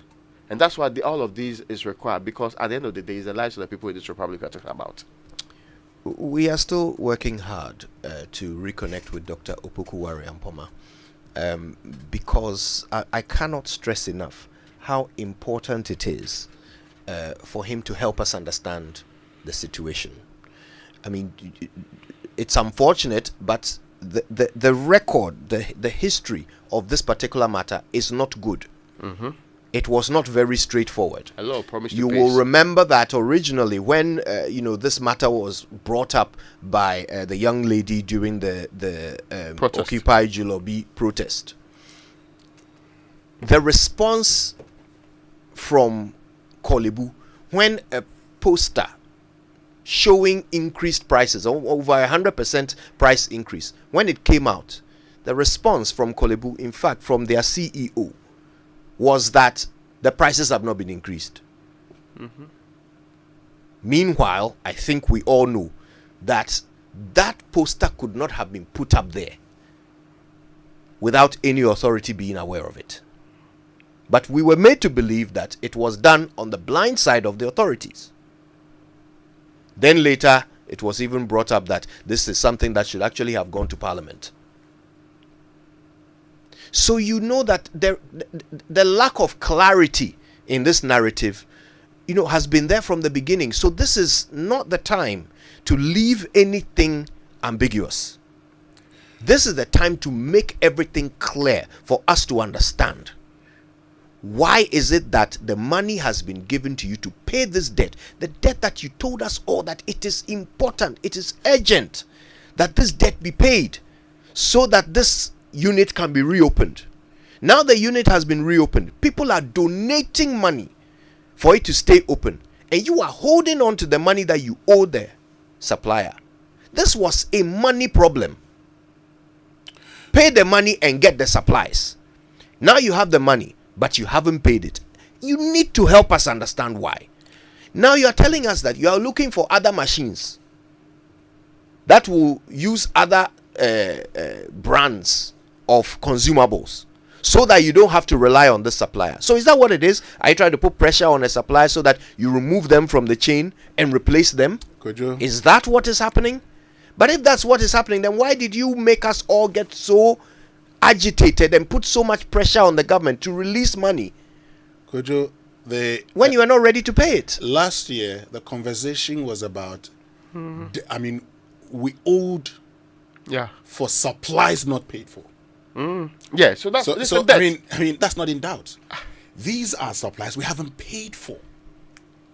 So at this point, if monies have been released and credited to the account, why has the supplier not been paid? Is it the case that there was something else and we were deceived that it was supplies of consumables? Because if you owe somebody, it's very simple. But that challenges the foundation of the entire conversation And that is why about this 4 million debt, Yes, and its that's- origination, and why we needed to get it paid. Raymond, at a point where we contemplate it, why don't we raise funds and go and get it cleared? Yes, in fact, people actually called us that we Yeah. should raise funds here and go and pay 4 million because Ghanaians will be willing to support us with 4 million Ghana cedis. My point is that I want to understand something, which is not really making a lot of sense to me. This is it. And this will be my final comment on this until we get Dr. Opoku Wariampoma to come and explain further. Now, did the supplier supply consumables worth 4 million Ghana cedis? Mm-hmm. Do you owe them? Has the money been released to you? Maybe even prior to that, was the shutdown that we talked about, the period that we knew there was massive crisis as that RENA unit, was it directly as a result of this particular debt that we are talking about? That you owed. Has the money been released to you? Credited to your account? have you paid the suppliers? You say you haven't paid them. Why haven't you paid them? Either the money has not been released to you, or either the money is being used for something we need to know. And that's why we need clarity. I'm done. All right. Well, listen, we'd love to hear from you on this as well.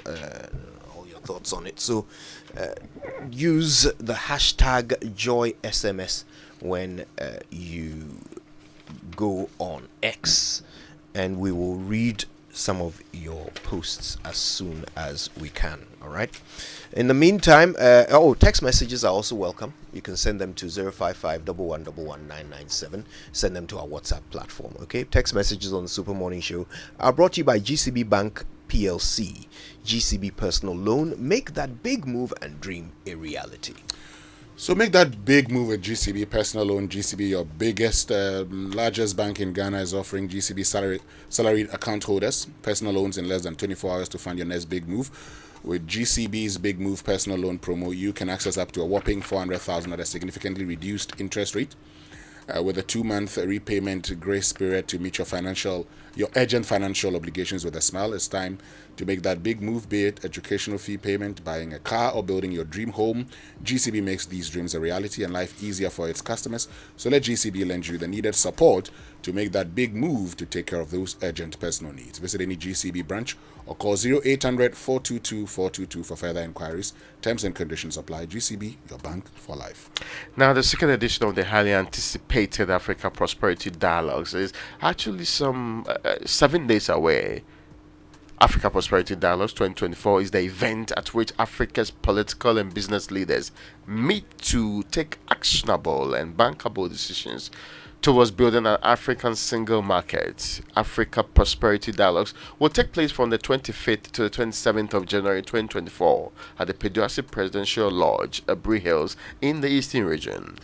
Now, in the presence of several African heads of states and top business leaders, 10 exceptional Africans and global Africans would receive the prestigious Africa Prosperity Champions Awards for their contributions to Africa and the global Africa's prosperity at the Presidential Gala Dinner on the 26th of January at the Kempinski Hotel in Accra. If you want to be part of this, you need to register at events.africaprosperitynetwork.com or reach the Secretariat at protocol at africaprosperity.network and by telephone, if you prefer English, +233 53 616 7567. Or if you want to speak French to these people, +233 53 609 8325. You can call these numbers for more information. Africa Prosperity Dialogues 2024, delivering prosperity in Africa, produce, add value, and trade. Okay, well, don't forget, as part of your planning for this year, you need to plan your relaxation as well. And there's no better place to do it than Safari Valley Eco Park. All right, go check out their amazing range of animals and wildlife: zebra, sable antelope, llama, wallaby, fallow deer, Patagonian mara, and so much more. 250 Ghana cedis will be enough to get you in for a day. That's the starting price. And of course, if you're 6 years old or younger, you go for free. It's just an hour from Accra, and they're open from 6 a.m. till 8 p.m. every day. Go visit with your friends and family for the thrill of a lifetime. If you want to know more, go to safarivalleyresort.com or check them out on Instagram. You can also call 059 691 4394. All right. Listen, let's take some messages when we come back. I've got some sad news, unfortunately. A former minister has passed. I'll tell you about it when we return. Amanfwe! And you're not Adolfo. Electroland Ghana Limited has done it again. It's the up to 70% discount bazaar. A simple cry. From the 27th to the 29th of January, rush to Electroland's Vintage branch for amazing deals on your favorite Samsung, NASCO, Media, TCL, and Homeland of up to 70% off. You heard it here, up to 70%. It may be brand new, slightly used, have minor dents and scratches or repaired. We are first come first serve. For further inquiries, call 0503 153 739. Terms and conditions apply.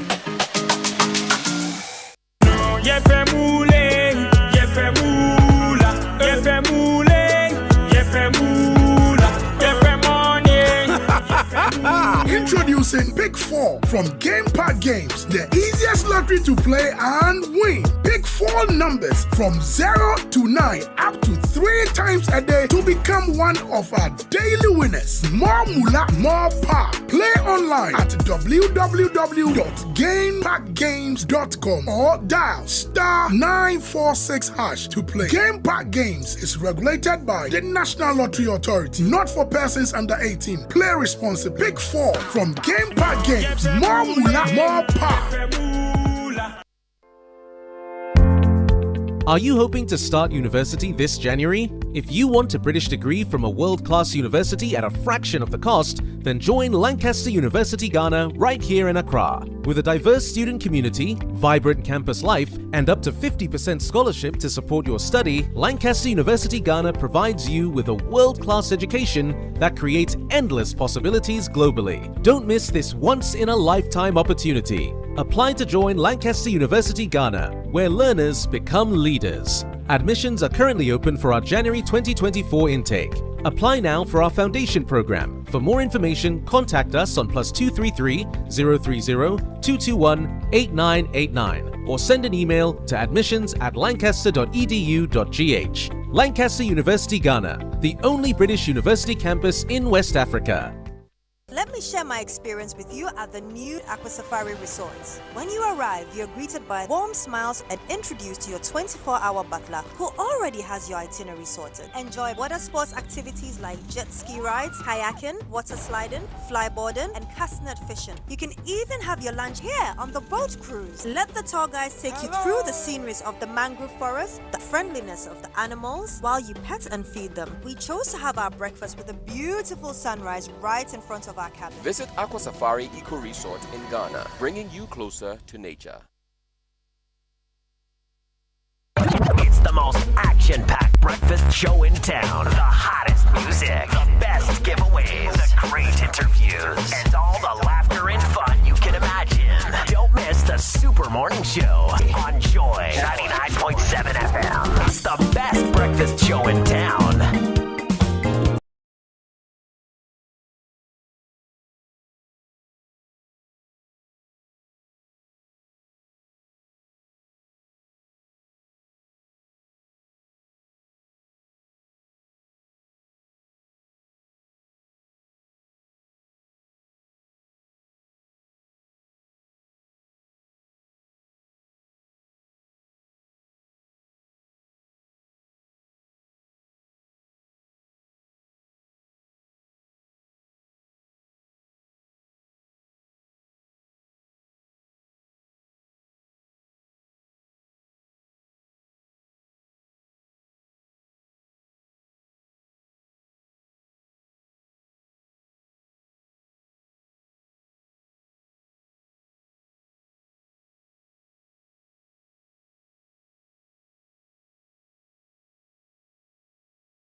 it's never a good moment to cut into a nice Papa Young's or Western Diamonds song. But we do have a little bit of, well, not a little bit, rather sad news. And this is a statement which I'm going to read verbatim. Head of the Woyongo family, Mr. Awini Zinge of Nayangna in Vrungu, wishes to announce with deep sorrow the death of their beloved son and brother, Honorable Mark Owen Woyongo. The sad event occurred on Wednesday, 17th of January 2024 at the Bank of Ghana Hospital. Mark Owen Woyongo was a former minister for the Upper East Region, former member of parliament for Navrungo Central Constituency, former minister for defense, former minister of interior, and former minister of state at the presidency. Funeral arrangements will be communicated later, and this is signed head of family. That is the sad news we're receiving today. You will remember him as a minister under the Mahama regime, and sadly, we hear the news that he has been called into history. Mark Woyongo.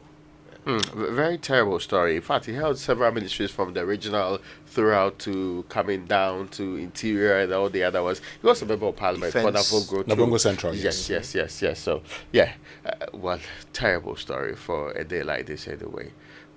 Our thoughts are also with the family.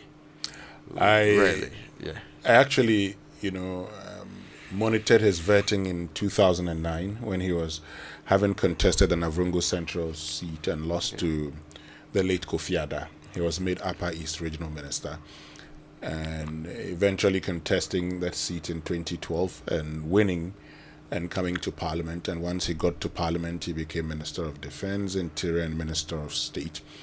The last time I saw him, I think was in, was it 2020 or 2021, during the christening of Sammy Forson's daughter. And that was the last time I saw him. He looked very healthy. In fact, walked from his house to the place where we had the event. It's sad. But, what life presents us is that once somebody departs from the earth, it presents you an opportunity to take stock of your life. Here we are talking about him, talking about the things that he did, the positions that he held, and we're talking about how he was a very nice person.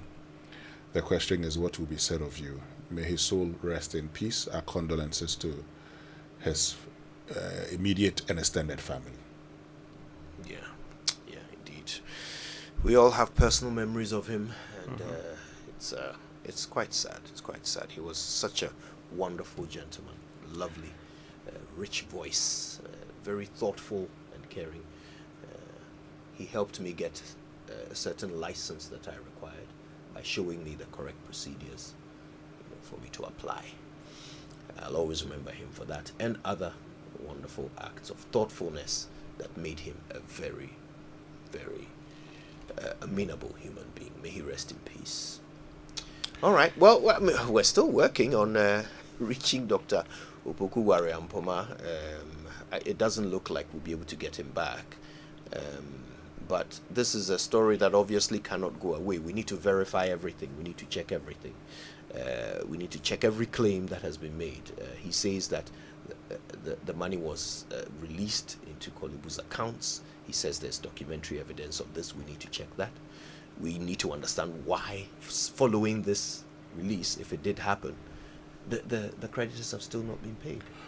Well, so someone sends a message and says, "Good morning, boss." From the part of what I heard the CEO say, he's saying that they had previous experiences of suppliers' payment arrears being cleared and the suppliers refusing to undertake further supplies.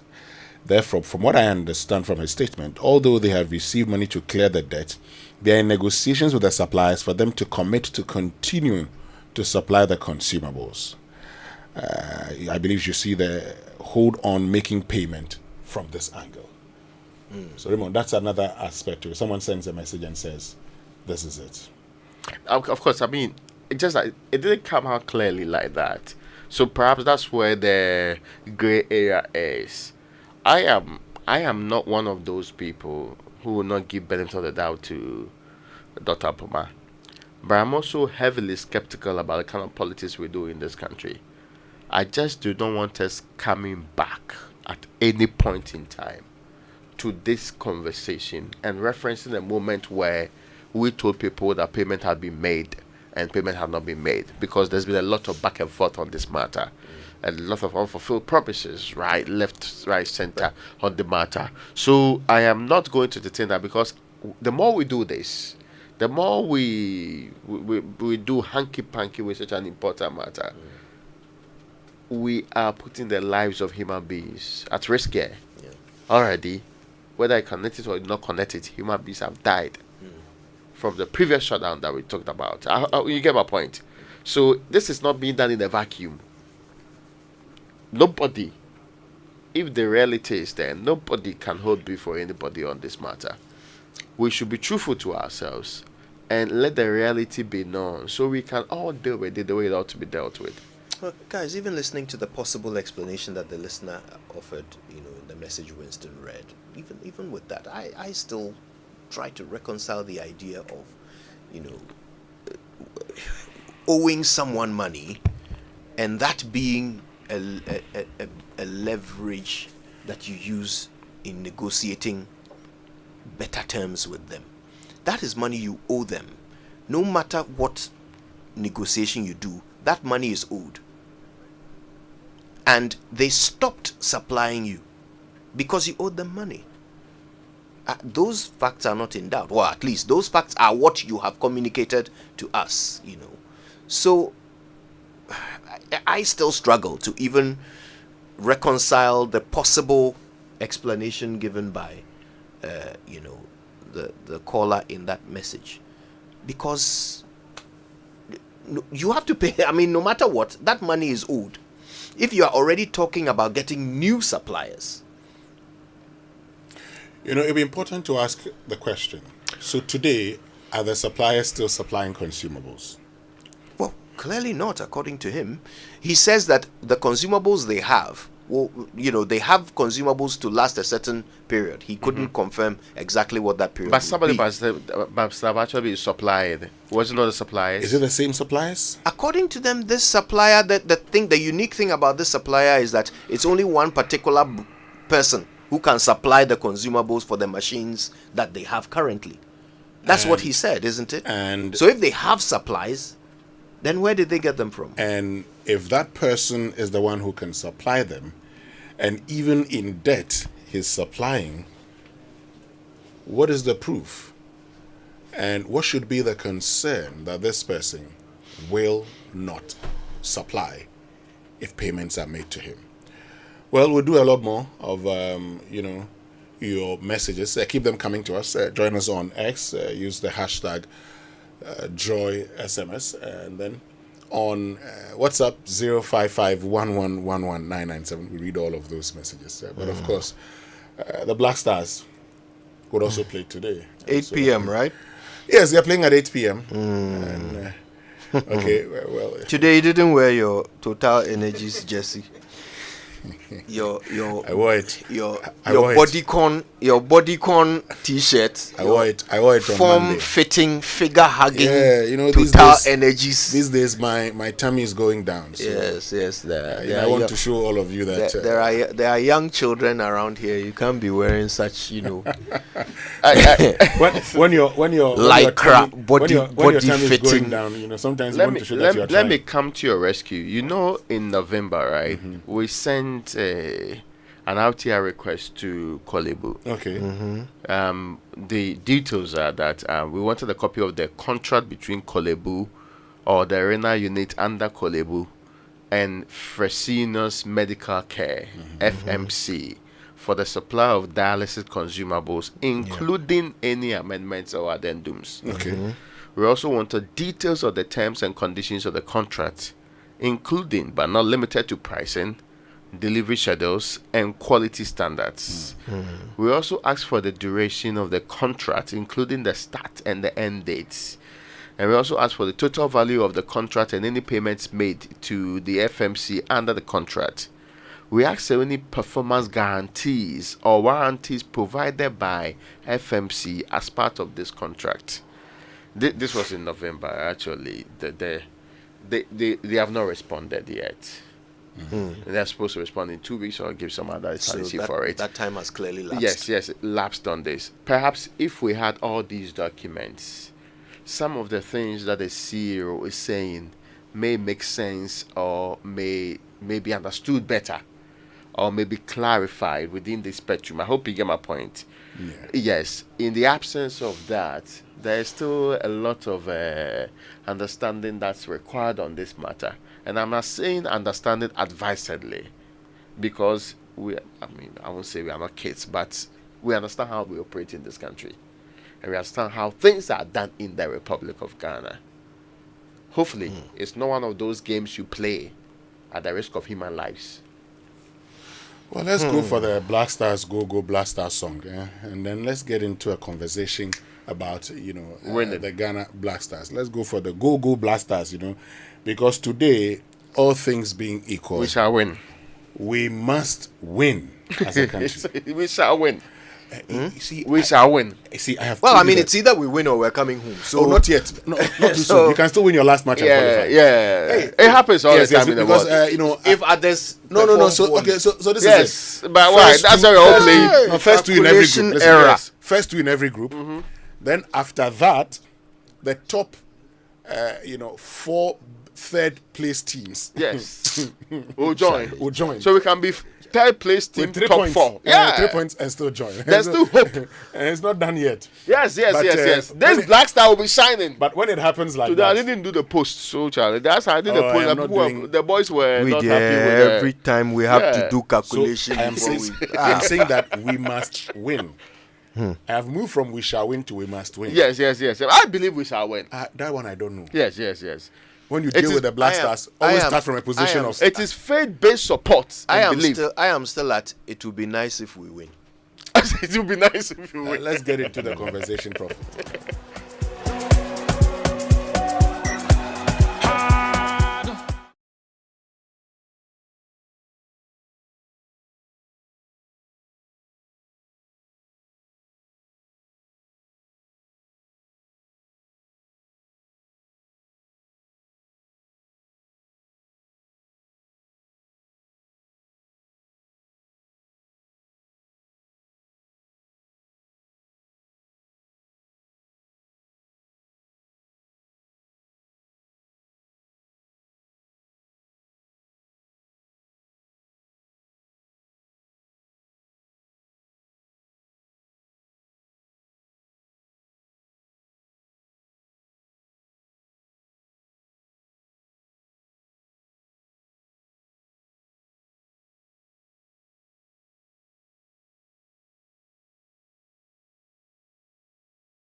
Yes. No. Is I don't want to end. There's a lot of I don't want skepticism to end on doubt. Let me start on doubt and end on certainty. So can you believe that? Anyway, we are going to win. That's for sure. We not only win this, we'll qualify. We will make progress. I'm more likely to think that after the first round, right? After the first round, after the good games, I'm sure I'll be able to say for sure that we are winning the trophy in the whole. I mean, the history suggests that it's not the team with the best players that mostly win the AFCON. I have heard the story from Zaebo about how we won in 1982 in Libya. How the Black Star was shining. Do you know the players we took there? No, take your time. Let me mention the name of the players too. Don't come and give me any list. I've set my foundation for this conversation. Don't come and water it down with me. I'm saying that it is not the very best. It's not the team with the best players that actually ends up winning the AFCON. That's without doubt. And from our history, we took a team that was dedicated. I've been told that the young lads in our team are convinced that they are going to deliver. They are disappointed in their previous performance. Even the coach re-echoed that, and that they will be changed this time around. I am more than willing and convinced to give them the benefit of the doubt. And this Black Star will be shining bright. It will be delivering. Now, Tamfuenyewu on one side. On the other side, they will be rejoicing. I've heard some people comparing us to Nigeria. They say we are Nigeria's hotel, so we are underperforming. And so we will isolate and dissociate ourselves from Nigeria and make sure we make the right impact. I am not going to reduce the conversation to who plays and who doesn't get to play or the tactical differences. Yes. I'm staying on the big picture. There's something more important. I'm staying on the big picture that no matter what happens, after the 90 plus, now they give a lot of extra time. Now after the 90 plus extra time that they will put into the conversation, into the game, Winston, we will all be jumping around. Tomorrow I can hook wear my African and with the Ghanaian Black Stars jersey. Even the one I promised to buy Rhoda Miller, I'll buy it tomorrow if the Black Stars win the game. When the Black Stars win the game, not if the Black Stars win the game, because we know we are going to win this game, whether they like it or not, whether the people do whatever arrangements. Why the Pharaohs, their time has passed. This is not Tutankhamun's time. We respect them, but their time has passed. You can win a tournament on 7 or more, right? They've done like 7 or more. Yes, Egypt has done 7. Yeah, but we all know Egypt is not in proper form even now. If it's form, player to player, we can do the analysis and determine that we are better than them. But I say I'm not staying on that level because I think the bigger call here is whether or not the Black Stars will be the ones leading us out of Egypt. As the Bible says, the Egyptians you see today, you shall see them again no more. Yes, and that's what's going to happen at 8 p.m. tonight. I like the way I'm not getting the amen and the support. I mean, I'm shocked that. I'm just. What happened to your patriotism? I like the way you pronounce Tutankhamun like it's some kind of Kwewu name. See, I decided to go and check the squad that we took to AFCON 1982. The one that you are making reference to. If you know these players, I'm sure you know of Isaac Paha. I've heard the name. Coach Paha. Yes. You know Coach Paha. He was there. You've heard of Lamptey Sampson, the defender of Accra Hearts of Oak. Was he Samson Kwame? Was he playing at Crystal Palace there? No, Accra Hearts of Oak. You've heard of Haruna Yusuf of Asante Kotoko. Oh yeah, well I mean James Kwesi Appiah. Kwesi Appiah, you've heard of him. Yes. You've heard of Emmanuel Kwashi, our attacking midfielder. Oh well. Albert Asase. Kofi Bedu. He's not Kudus. John Essien. Opokunti, you know of Opokunti? Yes. Because of, Asante Kotoko. Yes. Abedi Ayu Pele. Ah, well. You know of Abdul Razak, Coach Abdul Razak. You know him. I've heard. You know of John Bannerman. Yeah. You know of Opokwe Friye. But I could also be listing the Kudus of this world. The Jordan. Yeah, they said that you know have what? They had one. We had one. We have two. A more refined double Ayo. The two of them, they are not better than squared. Their father. Oh, the two of them compared, they are not better than their father. This is genetics. This is evolution. Evolution. I am not. Look. Me. I am not a fan of Abedi Pele, but I cannot take away his footballing skills. No, we are not saying that they are not good. Though. I said the two of them. But then why are you not a fan of his then? What else would you be a fan of? You understand later. The two of them. The two of them. Maybe management skills. Maybe management skills. No, I get you. The Yeah, two of them. Yeah. Oh, come on. They can't But compare. it's teamwork. Oh, It's imagine. teamwork. Yes. So as for Abedi Pele's level is different. Yeah, but Hey, see, Abedi Pele, the whole world, they recognize him. yeah, I know. I'm not disputing that. Hey, hang on I'm here. saying that we also have our own crop of very quality He's the best players. Ghanaian player. Now, if you insist. Yes, Abedi Pele. That one there, don't go there. Yes, but I'm He's saying the one we have. We also have our crop of the very best in our team now. Like who? Like Kudus. Kudus yes. Day, Kudus. Yes, but why are you Kudus saying Day. that? You're acting like Kudus is a fantastic like player. Ashimeru. Like I mean, No, Kudus listen, we have Kudus is my very good friend Lambert Klu. Okay. Says Kudus is a once in a generation talent. Whoa, wonderful. Oh yes, and Like where- Abedi Pele. And like Abedi Pele. Yes, Yes, you're right. yes. And you've seen it. Please, you have to mention the name like it's from Kwebu.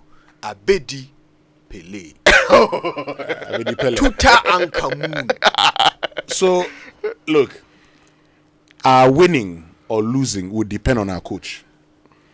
The selection he makes, how he deploys the players, coaching. and the substitutions he will make. No, let's get serious. Look, that would determine whether we win this game or not. Is he going to play Baba Idrisu? Keep him there? Will he come with Salis, with Ashimero? Is he going to come with Konisdorfer to play as a playmaker number 10? To play as a number 10? When that is not his position? In his absence, who gets to play in the number 10 position? Is Kudus fit to play today? Now, is he going to make the kind of substitutions he made when it comes to our wingers? And so one of our best performing wingers will be taking off? Will Nyaman start? Will Pentil play? Will Bukari come in to play? These are things that we'd have to look out for. And those are fullbacks. Dennis Odoi. I think you have left out the God factor. Which one? Yes. The God of Israel that supports the God of Ghana, who's actually God. So the other countries, they don't know God. Yeah, Please. but we know the history of Egypt. No, the other countries don't know God. We know the history of Egypt in the Bible. Are you suggesting that the Egyptians don't know God? I'm sure we know the history in the Bible. Egypt was in the Bible. Ghana wasn't. Yes, So but we connect if it's about ourselves who to- you know, we are connected to the Israel God. you're connecting to a. The the people should understand that we shall win this game by faith, and it is possible to win games by faith, and that's what are going to happen. We are going to do with Egypt. You are going to abandon football tactics, skills, coaching, and rely on faith. It doesn't get us anywhere. Let's go for a short break. We'll come back and read your messages. Yes, but those who support the Black Star Rising, Black Stars must win. Yes. Let's go. Let's go. Shall We'll win, be back. amen.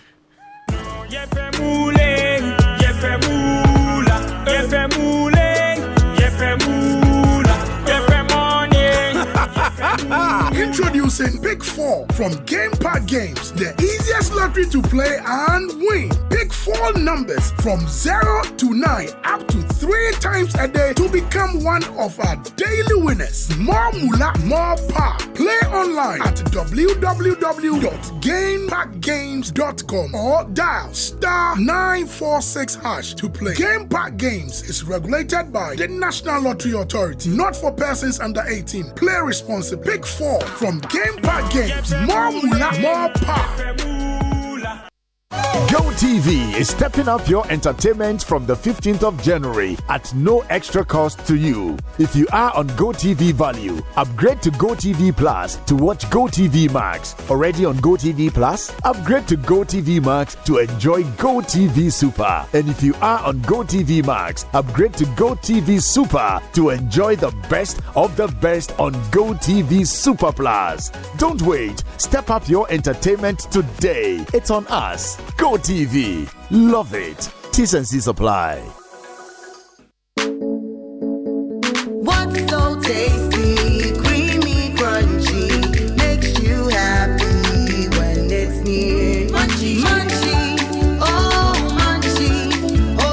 munchie, shortcake biscuits. Enjoy the unbeatable taste of Munchie Milk Shortcake biscuits, serving you original milky richness for 20 years. Munchie, a rich ankasa. This advert is FDA approved.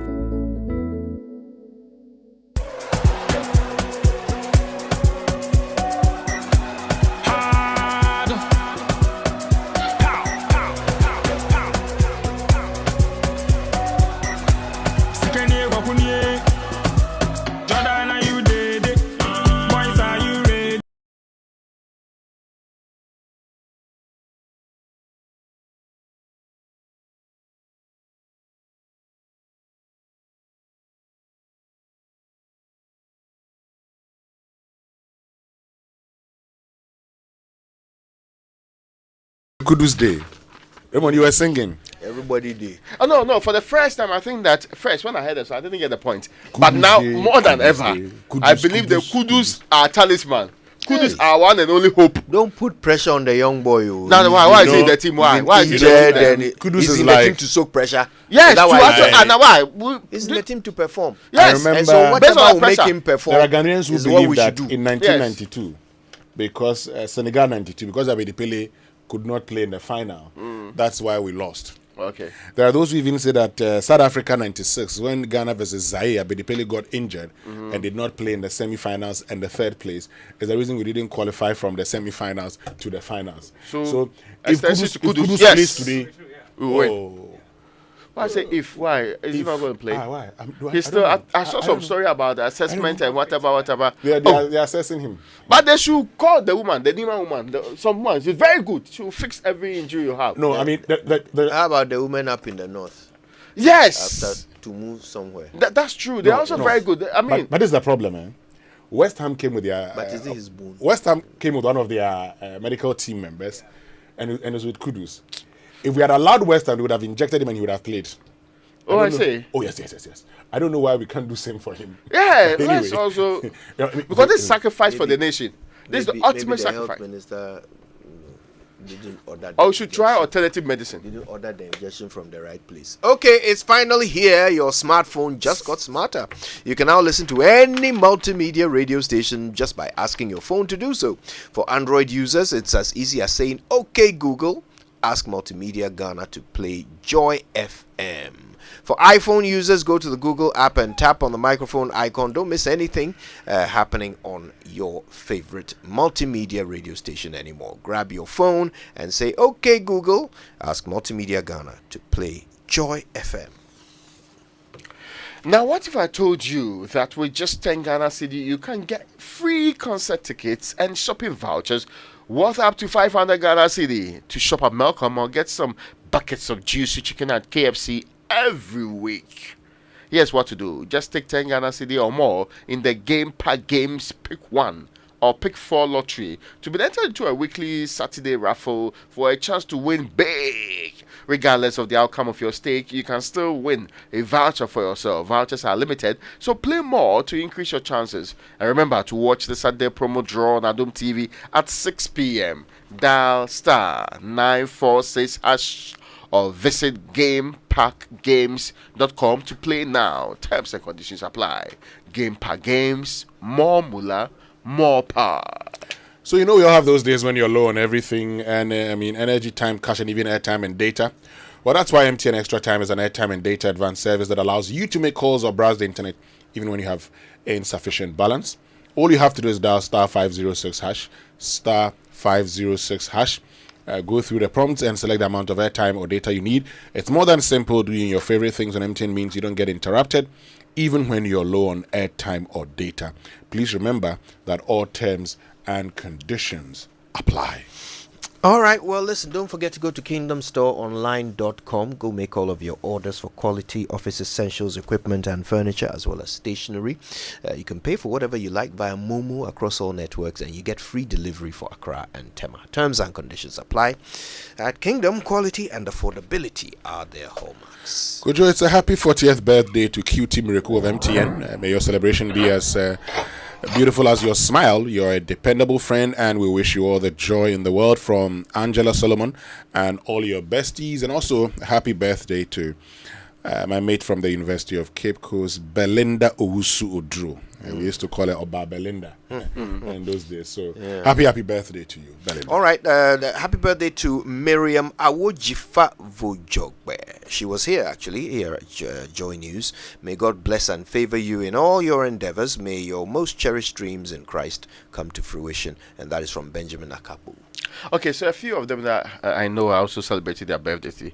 A former president of the Political Science Students Association of Ghana, the University of Ghana, of course, Kwame Asante.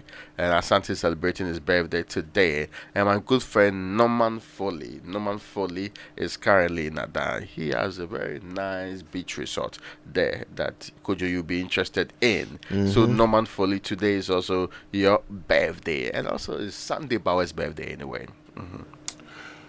Okay. All right. Well, listen, we're going to keep our fingers crossed for the Black Stars. And bring you that Black Star jersey tomorrow. We're hoping for a triumphant victory over Egypt. Fingers crossed for that. And of course, tomorrow I'm hoping that even though I like the song very much, I will not have to play Abiba for Fentio. All right. Listen, let's all enjoy the day and have a wonderful game tonight. Let's watch together. And I'm sure social media will be an exciting place to be while the game is on.